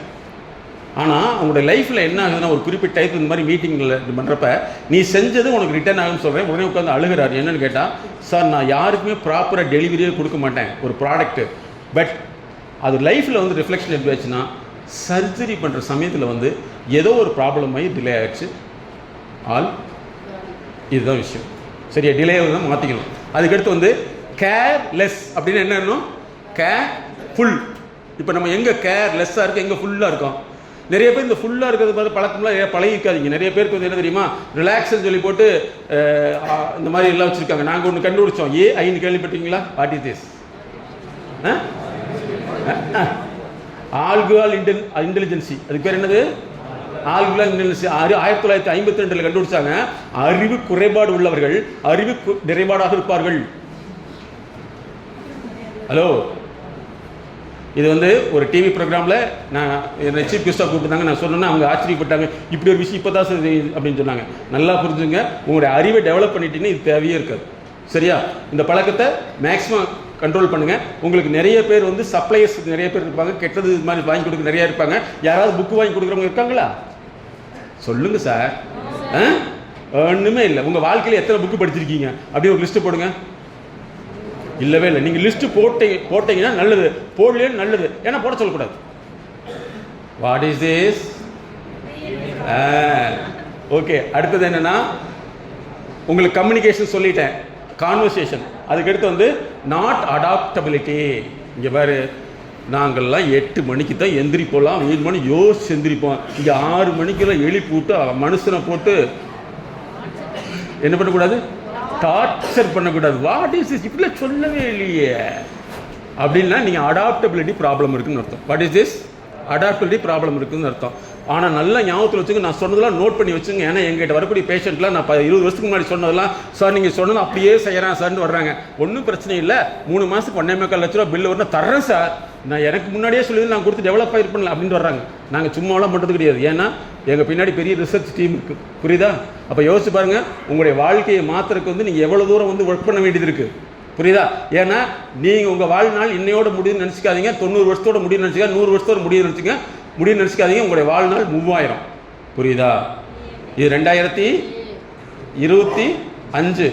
அவர் 3000 சேர்த்துங்களேன், எவ்வளவு? 5025 வந்து உங்களுடைய இல்லைன்னா அவ்வளோதான். மாற்றிக்கலாமா? Okay. DNA you never change it. Okay. அடுத்தது வந்து ஸ்பீக்கிங்கில் ஏற்கனவே சொல்லிட்டேன். இப்போ வர அவர் வந்து நான் என்னதான் ஆகுன்னு சொல்லி பேசலான்னு வந்துட்டார். நீங்களும் வரணும். புரியுதா? வந்தா நல்லது, வரலினா நல்லது. என்னை பொறுத்தவரை எல்லாமே நல்லது. வந்தா நல்லது. Okay, good. ஸோ இதெல்லாம் நாங்கள் கண்டுபிடிச்சது ஃப்ரெண்ட்ஸ். அதுக்கடுத்து பார்த்தீங்கன்னா 70% பிரச்சனைக்கு காரணம் நீங்கள் சின்ன வயசில் வந்து நீங்கள் இமேஜ் பண்ணதான். நீங்கள் இந்த போலீஸ் வேலைக்கு வரணுங்கிறது வந்து எத்தனை வருஷத்தில் சார் உங்களுக்கு தோணுச்சு? சொல்லுங்கள், யாராவது சொல்லுங்களேன். மேடம் நீங்களே சொல்லுங்கள். எப்போ சார் தோணுச்சு? Last 3 years. அதுக்கு முன்னாடி யாருக்காவது தோணுச்சா? உங்களுக்கு எப்போ சார் தோணுச்சு? எப்போ சார்? 7 வருஷத்துக்கு முன்னாடி. Very good. அடுத்தது வேற யாராவது சொல்லுங்க.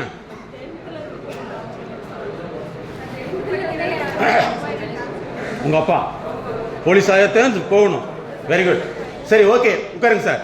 நல்லா தெரிஞ்சுங்க, 70% பிரச்சனைகள் வந்து வளர்ச்சிக்கும் பிரச்சனைக்கான தொடர்பு இருக்குது.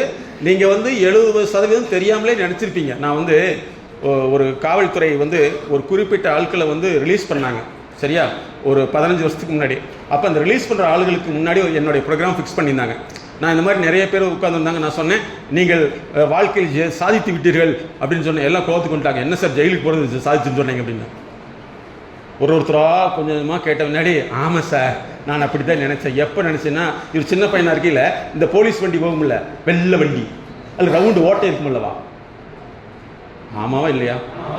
அந்த ஓட்டைக்குள்ளே இவர் நினைப்பாராமா, அந்த ஓட்டைக்குள்ளே உட்காந்து போனால் எப்படி இருக்குன்னு நினைப்பாராமா. கரெக்டா? போயிட்டு வந்தாரா? ஒரு 10 வருஷம் முடிச்சிட்டாரா? அதனால நல்லா தெரிஞ்சுங்க, உங்களுடைய 70 வருஷ பிரச்சனைகளுக்கும் அல்லது வளர்ச்சிக்கும் காரணம் நீங்களும் உங்களை அறியாமே காவல்துறைக்கு வரணும்னு நினச்சிருக்கீங்க. இதை இன்னைக்கு வந்து ரீஆக்டிவேட் பண்ணீங்கன்னா நிச்சயமாக காவல் தெய்வங்களாக காவல்துறையில் மிகப்பெரிய அதிகாரிகளாக மாற முடியும். இன்னைக்கு முயற்சி பண்ணலாமல்வா? ஸோ இதில் வந்து உங்களுக்கு தடையாக இருக்கிறது பேச்சு, நாக்கின்பம், பேச்சில் கெட்ட வார்த்தையை பேசுறது. அதே மாதிரி தேவையற்ற பானங்களை அருந்துதல் முதல்ல விட்டுறணும். எல்லாத்தையும் ஒரு சமக்கண்ணோட பார்த்தீங்கன்னா நிச்சயமாக நீங்கள் சாதனை மனிதர்களாக மாற முடியும். அதை நான் கிட்ஸ் இன்டெலிஜென்ட்னு சொல்லணும். அதுக்கடுத்து பார்த்தீங்கன்னா இன்டெலிஜென்சி ட்ராப்னு ஒரு நோய். என்னன்னா, எதை கேட்டாலும் எனக்கு இதெல்லாம் தெரியும் சார், எனக்கு தெரியாததா, நாங்கள்லாம் பார்க்காததா அப்படின்னு சொன்னாவே அவன் என்னதுன்னா அறிவாளிங்கிற வழக்கில் போய் உள்ள வந்துக்கிட்டான்னு அர்த்தம். அவனை வெளிக்கொண்டுறது ரொம்ப ரொம்ப சிரமம். அதனால அது பேர் இன்டெலிஜென்சி ட்ராப்னு சொல்லுவோம். சரியா? ஓகே. இது நிறைய இருக்குது, நீங்கள் நிறைய இடத்துல நீங்கள் பார்த்துருப்பீங்க. அதுக்கடுத்து பார்த்தீங்கன்னா இதுதான் வந்து நான் எதையுமே தெரிஞ்சுக்க மாட்டேன். சிலர் வந்து பாசிட்டிவ்னு பேசுகிறாங்க. சார் இப்போ அருமையாக சொன்னார், அதாவது வந்து இன்னைக்கு பேசக்கூடியவங்க அத்தனை பேச்சாளர்களுமே வந்து உங்களுடைய குழந்தைகளை கண்ட்ரோல் பண்ணி சொன்னவங்க அத்தனை பேருமே 15 வருஷத்துக்கு முன்னாடி உங்கள் குழந்தையை வந்து ஃப்ரீயாக விடுங்கன்னு சொன்னவங்க தான். யாருமே எங்கள் மாதிரி ப்ரொஃபஷனல் சொல்லவே கிடையாது. ஏன்னா எங்களுக்கு ஒரு நோயுடைய தன்மை எப்படின்னு தெரியும், நோயை வந்து வளர விட்டால் எப்படின்னு தன்மை தெரியும். ஆனால் பேச்சாளர்கள் பேச்சை வந்து விற்பனை செய்ய ஆளுங்க. அதனால நான் சொன்னால் பேச்சு விற்பனையாளர்னு போட்டிருப்போம். அவங்க என்ன செய்யறாங்க, பேசி விட்டு போயிட்டாங்க. இன்னைக்கு பாதிக்கிறது எல்லாமே இந்த குழந்தைகள் தான். அதனால நீங்கள் என்ன செய்யணுமா, தனக்கு எதுவுமே தெரிய வேணாம்னு கண்ணை போட்டு மூடிட்டீங்கன்னா அதுக்கு பேர் காக்னிட்டிவ் டீக்ளைன் சொல்கிறோம். புரியுதா?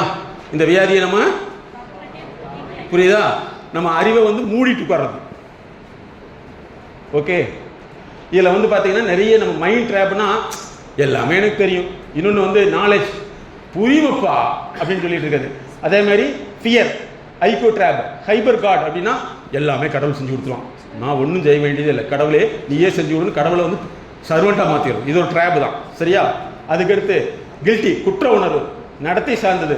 ரிச்சுவல்னா இதை செஞ்சால் அது நடக்கும், ஆனால் நீ செஞ்சால் தான் அது நடக்கும். அதுக்கடுத்து relationship drop, social drop, digital drop. இதில் தான் நிறைய பேர் மாட்டிக்கிறீங்க இல்லைங்களா விடிய விடிய. ஆமாம், ஓகே. இதெல்லாம் என்ன செய்யலாம், அந்த சட்டியை கழட்டி விடலாமா? Okay, good. இங்கே பாருங்க, ஒரு மனிதனுடைய பிரச்சனையை வந்து ஸ்டெப் பை ஸ்டெப்பாக தான் மாற்ற முடியும். சரிங்களா? இன்றைக்கி நீங்கள் லிஸ்ட்டை போட்டு இந்த லிஸ்ட்டிலிருந்து வெளியில் வந்துட்டீங்கன்னா நீங்களும் சாதனை மனிதர்களாக மாற முடியும். ஓகேவா? இன்னும் முக்கியமான விஷயம் மட்டும் சொல்லிடுறேன். இங்கே பாருங்க,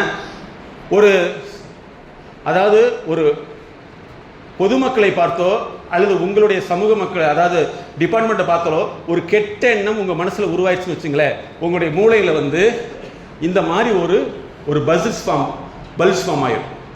இந்த எண்ணம் உங்களுக்கு டெவலப் ஆக அது உங்களை ஆக்டிவேட் பண்ணணும். அதுதான் வந்து ஒரு மிகப்பெரிய நோயாக மாறிடுது.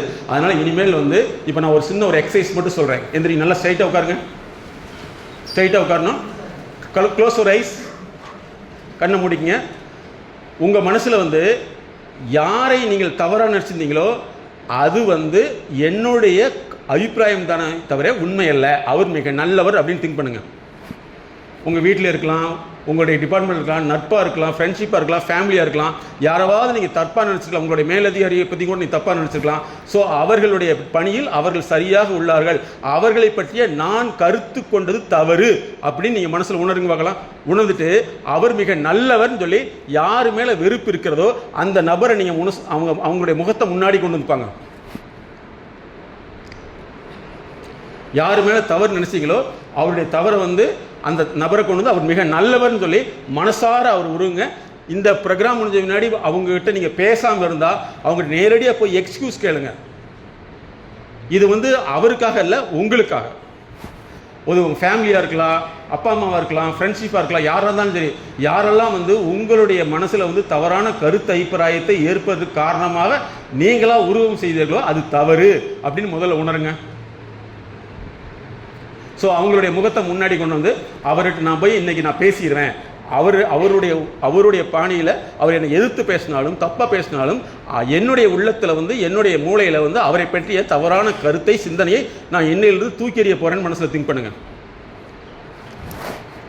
திங்க் பண்ணி அந்த நபரை முகத்தில் நினச்சி அவர் மேலே கோபம் இல்லாமல் அவர் மேலே அன்பை மட்டும் உருவாக்குங்க. அவர் உங்களுக்கு எதிரி தான் அப்படி இருந்தால் கூட இது உங்களுடைய கருத்து தான், அவருடைய ஒரு செயல் வந்து உங்களுடைய கருத்தை தூண்டி இருக்குது, அல்லது ஏற்கனவே வைத்திருந்த கருத்தை அவருடைய செயல் வந்து தூண்டி இருக்குது, அந்த கருத்து நீங்கள் தான் வச்சுருக்கீங்க அப்படின்னு முதல்ல திங்க் பண்ணுங்கள். ஸோ இன்றைக்கி வந்து நீங்கள் யாரெல்லாம் தவறாக நினச்சிங்களோ அவர்கிட்ட போய் பேச ஆரம்பிச்சிருவீங்க. பண்ணிடுவீங்களா? பண்ணிடலாம் அல்லவா? அவர் உங்களை இல்லை நீ மோசம் சொன்னாங்க, தப்பே கிடையாது. உன்னுடைய ரத்தத்தில் இருக்கிற அந்த கெட்ட அணுவை மாற்றி அமைக்கிறது தான் நமக்கு நோமையை தவிர அவருடைய எண்ணத்தை மாற்றுறது அல்ல. நீங்கள் எக்ஸ்கியூஸ் பண்ணிடுறீங்க. ஓகேவா? இந்த பப்ளிக் ஸ்பீக்கிங் சொல்கிறாங்க பார்த்தீங்களா, என்னன்னா எதுக்காக நீங்கள் பேசணும்னா, ஒன்று தகவல் கொடுக்கறதுக்காக நீங்கள் பேச போகிறீங்க. எதுக்கு? தகவல் கொடுக்கறதுக்கு. அதுக்கடுத்து அவர்கிட்ட வந்து பேலன்ஸ் பண்ணுறதுக்காக நீங்கள் பேச போகிறீங்க. எதற்கு?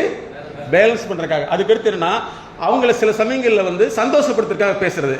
இன்னொன்று என்னமா, உண்மையை சொல்றதுக்காக பேசுறது, ஆக்சுவேஷன். புரியுதா? அதுக்கடுத்து பார்த்தீங்கன்னா டெமான்ஸ்ட்ரேட், இது இப்படித்தான் சொல்லி விளக்குறதுக்காக சொல்றது. இதுதான் பப்ளிக் ஸ்பீக்கிங் உடைய முக்கியமான மோடு. ஃபாலோ பண்ண முடியுங்களா? சமாதானப்படுத்துறது. அடுத்தது சமாதானப்படுத்துறது.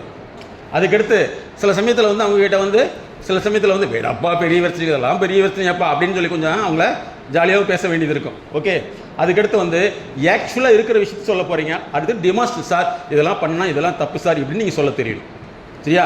விளக்கி சொல்ல தெரியணும், விளக்கமாக எடுத்து சொல்லணும். ஹலோ, என்னது? எழுதியாச்சா சார்? எழுதியாச்சா? ஓகே. அடுத்தது முக்கியமான விஷயம், என்னென்ன ஸ்டைலில் நீங்கள் பேசுவீங்க அப்படின்னு முதல்ல தெரிஞ்சுக்கணும். என்னென்னா, போகிறது அப்படி உறைஞ்சி போய், சார் எதுக்கு வர சொன்னீங்கன்னு தெரியலைங்க சார், உறைஞ்சிடுறது. அதுக்கடுத்து ஃபார்முலா, சார் கூப்பிட்டீங்களாமா சொன்னேன், அதான் வந்துட்டு போனேன். இது ஓகேவா? அதெல்லாமே இன்னொன்று என்ன, ஃபார்முலா சார், எஸ் சார், உங்களுடைய அந்த டெக்கோரம் இருக்குல்லவா, இந்த புரோட்டோக்கால், அதை யூஸ் பண்ணுறது. அதுக்கடுத்து வந்தீங்கன்னா கன்சல்டேட்டிவ் சார்னா, ஒன்று ஆலோசனை கொடுக்கறதுக்கு, அல்லது சார் இதை பற்றி நான் உங்களை தெரிஞ்சுக்கலான்னு இருக்கேன் அப்படிங்கிற ஸ்டைல். நீங்கள் என்ன ஸ்டைலில் இருக்கீங்கன்னு முதல்ல தெரிஞ்சு எதுக்காக நீங்கள் போகிறீங்கன்னு முடிவு பண்ணிக்கணும். அதுக்கடுத்து பார்த்தீங்கன்னா கேஷுவல், சரியா? அப்புறம் இன்டிமேட் அப்படின்னா ரொம்ப ஒரு ஹையர் அத்தாரிட்டி உன்னை பற்றி நல்லா புரிஞ்சுனா, சார் நீங்கள் சார் எப்படி சொன்னீங்கன்னு தெரியல, அப்போ நம்ம இன்டிமேட்டாக அவங்ககிட்ட போகிறோம், சரியா? இந்த ஸ்டைலில் முதல்ல வந்து நீங்கள் எந்த கேட்டகரி யாருங்கிறத முதல்ல முடிவு பண்ணிட்டீங்கன்னா, அவங்ககிட்ட அந்த அந்த ஸ்டைலில் போய் பேசுனீங்கன்னா நிச்சயமாக உங்களுடைய பேச்சு எடுபடும். ஓகே? இல்லைன்னா எடுக்கப்படும். எடுபடணுமா எடுக்கப்படணுமா? எடுபடணும். Very good. எழுதிட்டீங்களா ஃப்ரெண்ட்ஸ்? Okay, good good. அதுக்கடுத்து பார்த்தீங்கன்னா, இந்த ஹையர் ஆஃபீஸில் பேசுகிறது முதல்ல நீங்கள் தெரிஞ்சுக்கணும். இதுதான் முக்கியமான விஷயம். என்னென்னா, understanding the role of authority. நீங்கள் பார்க்குறதுக்கு முன்னாடி சார் எவ்வளோ பெரிய ஆளாக இருந்தாலும் சரி, அல்லது வந்து உங்களுக்கு எவ்வளோ ரிலேஷனாக இருந்தாலும் சரி, நட்பாக இருந்தாலும் சரி, அவருக்கு கொடுக்க வேண்டிய ரோல் அத்தாரிட்டியை கண்டிப்பாக கொடுத்துடணும். ஃபஸ்ட்டு ரோல் ஆஃப் அத்தாரிட்டி நீங்கள் கொடுத்துடணும். புரியுதா? அந்த இடத்துல செய்ய வேண்டியது கரெக்டாக செஞ்சீங்க. ஏன்னா பப்ளிக் ஸ்பீக்கிங் வேறு, அத்தாரிட்டி ஸ்பீக்கிங் வேறு. அதுக்கடுத்து பார்த்தீங்கன்னா, ரெண்டாவது ஆல்வேஸ் ஷோ ரெஸ்பெக்ட். ரெஸ்பெக்ட்டுங்கிறது வந்து பாடி லாங்குவேஜ்லேயும் வரணும், வார்த்தைகள்லேயும் வரணும். சார் சார் சொன்ன மாதிரி செஞ்சுக்கலாம் சார் அப்படின்னு சொன்னீங்கன்னா என்ன ஆகும்? அவங்க வந்து you are showing the respect physically, verbally. ஓகேவா? அதுக்கடுத்துன்னா ஸ்டே ஆன் டாபிக். அந்த டாபிக்குள்ளே தான் போகணும், அந்த டாபிக்குள்ளே போய் நிற்கணும். அதுக்கடுத்தது ஸ்பீக் கிளியர்லி. என்னென்னா ப்ரீசிஷன். எங்களுக்கு வந்து நான் வந்து யூகேவுடைய கன்சல்டன்ட், சரியா? அதாவது ஒரு என்டையர் ஒரு 100 கோடி ரூபா பிரச்சனையை ஒரே ஒரு லைனில் தான் எங்கள் பாஸ் எழுத சொல்லுவார். எவ்வளவு? 100 கோடி ரூபா பிரச்சனையை ஒரே ஒரு லைன், ஒரே ஸ்டேட்மெண்ட் தான் இருக்கணும், ஒரே ஒரு லைன், அதுக்குள்ளே எழுத சொல்லுவார். சரிங்களா? அதுக்கடுத்து பார்த்தீங்கன்னா காம் அண்டு பொலைட். காம்னா என்ன? அவசரப்பட்டு சார் கூப்பிட்டீங்களாமா? ஏப்பா அங்கே போய் காமன் பொலைட், சரியா? அதில் வந்து என்னென்னா அங்கே போய் சார் சாரி அப்படி இருக்கக்கூடாது. அப்போவே தொண்டையெல்லாம் கிளியர் பண்ணி தண்ணியெல்லாம் குடிச்சு போய் கிளியராக வாய்ஸ் வந்து கேட்குற மாதிரி இருக்கணும். ஆப்போசிட்டா வா போ அப்புறம் பார்த்துக்கலாம் போ அப்படின்னு சொல்கிற மாதிரி இருக்கக்கூடாது. வாய்ஸ் கிளியராக. இதுக்கு பேர் வாய்ஸ் கல்ச்சர். என்னது? வாய்ஸ் கல்ச்சரை டெவலப் பண்ணணும். அதுக்கடுத்து என்னென்னா be ready to answer the question. நமக்கு தெரிஞ்ச ஒரே பதில் போய் சொல்லிட்டு இருக்கக்கூடாது. எத்தனை கேள்வி கேட்டாலும் எஸ் சார் எஸ் சார். அதுக்கு தான் முன்னாடி சொல்லியிருந்தேன் ரிசர்ச் ஸ்கில்னு சொல்லியிருந்தோம். என்னது? Research skill, analytical skill. Analytical வேறு, ரிசர்ச் வேறு, பகுப்பாய்வு வேறு, ஆய்வு வேறு. சரியா? ஓகே. அதுக்கடுத்து என்ன? Exhibiting confident affiance. அவங்ககிட்ட போயில இப்போ வந்து அவங்களுக்கு வந்து நம்பிக்கை வர மாதிரி போகணும். நேராக போய் சார் ஏப்பா அப்படி இருக்கக்கூடாது. சரியா? அதே மாதிரி வந்து எஃபெக்டிவ் சென்ஸ் ஆஃப் ட்ரஸ்ட். நீங்கள் போயிலே வந்து அவருக்கு உங்கள் மேலே ஒரு நம்பிக்கை வரணும். சரிங்களா? நம்பிக்கை போகணும், அப்படி இருக்கக்கூடாது, வரணும் மாதிரி. ஓகே. அதுக்கடுத்து என்னென்னா ஃபெலோ ஆஃபீஸர் உங்கள் கூட இருக்காங்கன்னா அவங்களுக்கு டைம் கொடுக்கணும் பேசுறதுக்கு. இல்லையா? சார் இருங்க நான் சொல்லிட்டு போகிறேன், நீ பேசாமல் நீங்கள் சிலர்லாம் பேச இருங்க நான் சொல்லிட்டு ஏங்க நீங்கள் எனக்கு நீங்கள் பிறந்தீங்களா? What is this? நம்ம 2 பேரும் ஒரே கேட்டகிரி நீங்கள் புரிஞ்சுக்கணும், தெரியுமா? நான் பேசிட்டு இருக்கு, நீங்கள் என்ன பேசுறது வெளியே வச்சுக்கிறேன் அப்படின்னு சொல்லக்கூடாது. ஓகேவா? அதுக்கடுத்து allow them to present and answer question as well. சரியான முறையில் சொல்ல தெரியும். இது வந்து ஹையர் அத்தாரிட்டி. பப்ளிக் ஸ்பீக்கிங் வேறு, அத்தாரிட்டேட்டிவ் ஸ்பீக்கிங் வேறு. Okay, good. சரி, இதெல்லாம் வந்து நீங்கள் தெரிஞ்சுக்க வேண்டிய குவாலிட்டி ஆஃப் லைஃப்ங்கிறது வந்து இப்போ இந்த 4 விஷயத்தை நாங்கள் கண்டுபிடிச்சோம். ஒன்று educational, economy, social status, psychological health. இந்த 4 விஷயத்தில் கொண்டு வரீங்கன்னா உங்களோட லைஃப் வந்து குவாலிட்டியாக இருக்குன்னு அர்த்தம். ஓகே, சரி. அப்புறம் ஏற்கனவே சொல்லியாச்சு, எந்த வகையிலுமே வந்து மக்களை வகுப்பு வாரியாகவோ சடங்கு ரீதியாகவோ, நல்லா தெரிஞ்சுங்க, வகுப்பு வாரியாக சடங்கு ரீதியாக அல்லது வேறு வகையான அவங்களோட நம்பிக்கை அடிப்படையில் யாரையுமே நம்ம பிரித்து பார்க்கவே விடாது. ஏன்னா நீங்கள் யாருன்னா you are a God man. யார் நீங்கள்? God man. அப்போ வந்து கடவுளுக்கு என்னது? ஒரே ஒரு பார்வை, ஆல் ஆர் மை சைல்டு அப்படின்னு பார்த்தீங்கன்னா நிச்சயமாக உலகம் புகழ்பெறக்கூடிய ஒரு சிறந்த மனிதராக நீங்கள் மட்டுமல்ல, மறக்க மாட்டீங்க டிஎன்ஏவை. ஓகேவா? மாற்றிக்கலாமா? Okay, good. இதில் முக்கியமான விஷயம், அந்த மாதிரி டிஸ்கிரிமினேஷன் பண்ணுறதுல உங்களுக்கு என்னென்ன பிரச்சனை வரும்னு கேட்டுங்க. இதுதான் முக்கியமான விஷயம். அதாவது இதுக்கு பேர் ஸ்ட்ராட்டிஃபிகேஷன், சோசியல் ஸ்ட்ராட்டிஃபிகேஷன் சொல்லுவோம். அதாவது வகுப்பு வார பிரிவினைன்னு சொல்லுவோம். அது இல்லாமல் நீங்கள் பார்க்க ஆரம்பிச்சு அது உங்களுக்கு இருந்ததுன்னா என்னென்ன உங்களுக்கு வரும்னு சொன்னால், உங்களுக்கு வந்து நிறைய வந்து சோஷியல் எக்கனாமிக் வந்து, அதாவது நம்மளை அறியாமே வந்து பார்த்தீங்கன்னா ஸ்ட்ரெஸ் டெவலப் ஆகும், ஆங்ஸைட்டி, டிப்ரெஷன் அண்ட் ட்ரூமா. உங்களுக்கு பிடிக்காத ஒருத்தர் வந்து ஒன்றும் இல்லை, இந்த கிளாஸ்லேயே வந்து ஒரு சிலர் பார்த்தா உங்களுக்கு பிடிக்காமல் இருக்குன்னு வச்சுக்கல, அவர் கிளாஸ்க்கு வந்துட்டு உங்களுக்கு எப்படி இருக்கும்? வந்துட்டான் காலையில் எந்திரிச்சோன்னு மூஞ்சில் முழிச்சா எல்லா வாத்தியாரும் வந்து திட்டுவாங்கப்பா, அப்படி ஒரு ராசியப்பா அவனுக்கு. அப்படி வருதா? ட்ரூமா வருதா? அதுக்கடுத்து ஆங்ஸைட்டி, என்ன நடக்க போகுது தெரியல, நான் போகிறப்போ வந்து கேட்டுன்னு நினைக்கிறேன், என்ன அவன் சொல்லுவான் எனக்கே பிடிச்சாங்க அப்படின்னா. ஓகேவா? ஸோ டிப்ரெஷன் என்னது? மனசில் வந்து அம்முடித்தியான் இன்னைக்கு நாள் அப்படின்னு தோணும். ஓகேவா? சரியா? ஸோ இதெல்லாம் எதனால் வருதுன்னா அந்த கேஸ்ட் அண்ட் க்ரீடு பார்க்கறதுனால உங்களுக்கு வரக்கூடிய வியாதிகள் வேணும் என்று நினைக்கிறீர்களா? ஏதாவது வேணுமா? தாராளமாக இருங்கள், பெற்றுக்கொள்ளுங்களேன். உங்களுக்கு எவ்வளோ வியாதிகள் வேணுமோ அவ்வளோ வியாதிகளை வேண்டாமல்ல. இனிமேல் எப்படி பண்ணுவீங்க? எல்லாத்தையும் வந்து கடவுள் மேலே கடவுள் கண்ணோட பார்ப்பீங்க. ஓகே, யா பேசவே மாட்டேங்கிறீங்களே. Yeah all clear? Head and shoulder clinic plus. Okay, so நீங்கள் இன்னிலிருந்து வந்து கடவுள் மேன் அப்படிங்கிறத நல்லா ஞாபகத்தில் வச்சுங்க. பொருளாதாரத்தை பற்றி நிறைய யோசிக்காதீங்க. அதே மாதிரி உங்களுடைய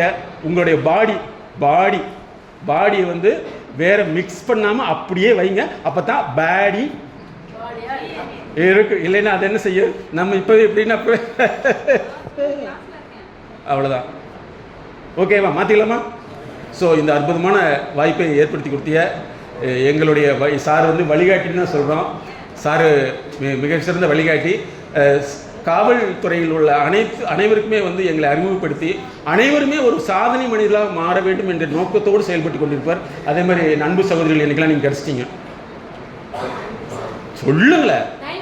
எஸ், அவர்களுக்கும் ரொம்ப நன்றியை தெரிவித்துக் கொண்டு, அன்பு நண்பர்களே, நாங்கள் அடுத்த ஒரு மீட்டிங்கில் பார்க்குறப்ப நீங்கள் அத்தனை 400 சப்ஜெக்ட் மார்க் வாங்கி நீங்கள் எங்களை கூப்பிடணும். எஸ், நீ எல்லாமே பாஸ் பண்ணிடுவீங்க. அதே மாதிரி இங்கிலீஷை கொஞ்சம் நல்லா கற்றுக்குங்க. லாங்குவேஜ் வந்து ரொம்ப ரொம்ப ரொம்ப ரொம்ப அவசியம். தமிழ் வந்து நல்லா தெரிஞ்சிங்கன்னா இங்கிலீஷ் தானாக வந்துடும். தமிழே த, இங்கிலீஷ் வந்து பத்த ப. புரியுதா? ஸோ தமிழ் வந்து நாங்கள் உளவியல் தமிழ் ஆய்வு மன்றம்னே தனியாக வச்சுருக்கோம். தமிழ் மாதிரி உளவியல் மொழி எதுவுமே கிடையாது. உளவியல் தன்மையை ஏற்படக்கூடியது மொழி தான். அதே மாதிரி மனசை பற்றி, வாழ்க்கையை பற்றி சொல்லக்கூடிய ஒரு அற்புதமான இலக்கியம் இருக்குன்னா அது தமிழ் இலக்கியம் தான். முற்றிலும் உளவியல் சார்ந்தது. ஸோ இந்த வாய்ப்பை ஏற்படுத்தி கொடுத்திய இந்த நிறுவனத்தினுடைய அனைத்து உயர் அதிகாரிகளுக்கும், உங்களுக்கும், எங்களுடைய சார் அவர்களுக்கும் மிகுந்த நன்றியை தெரிவித்துக் கொண்டு மீண்டும் சந்திப்போம். Thank you, all the best.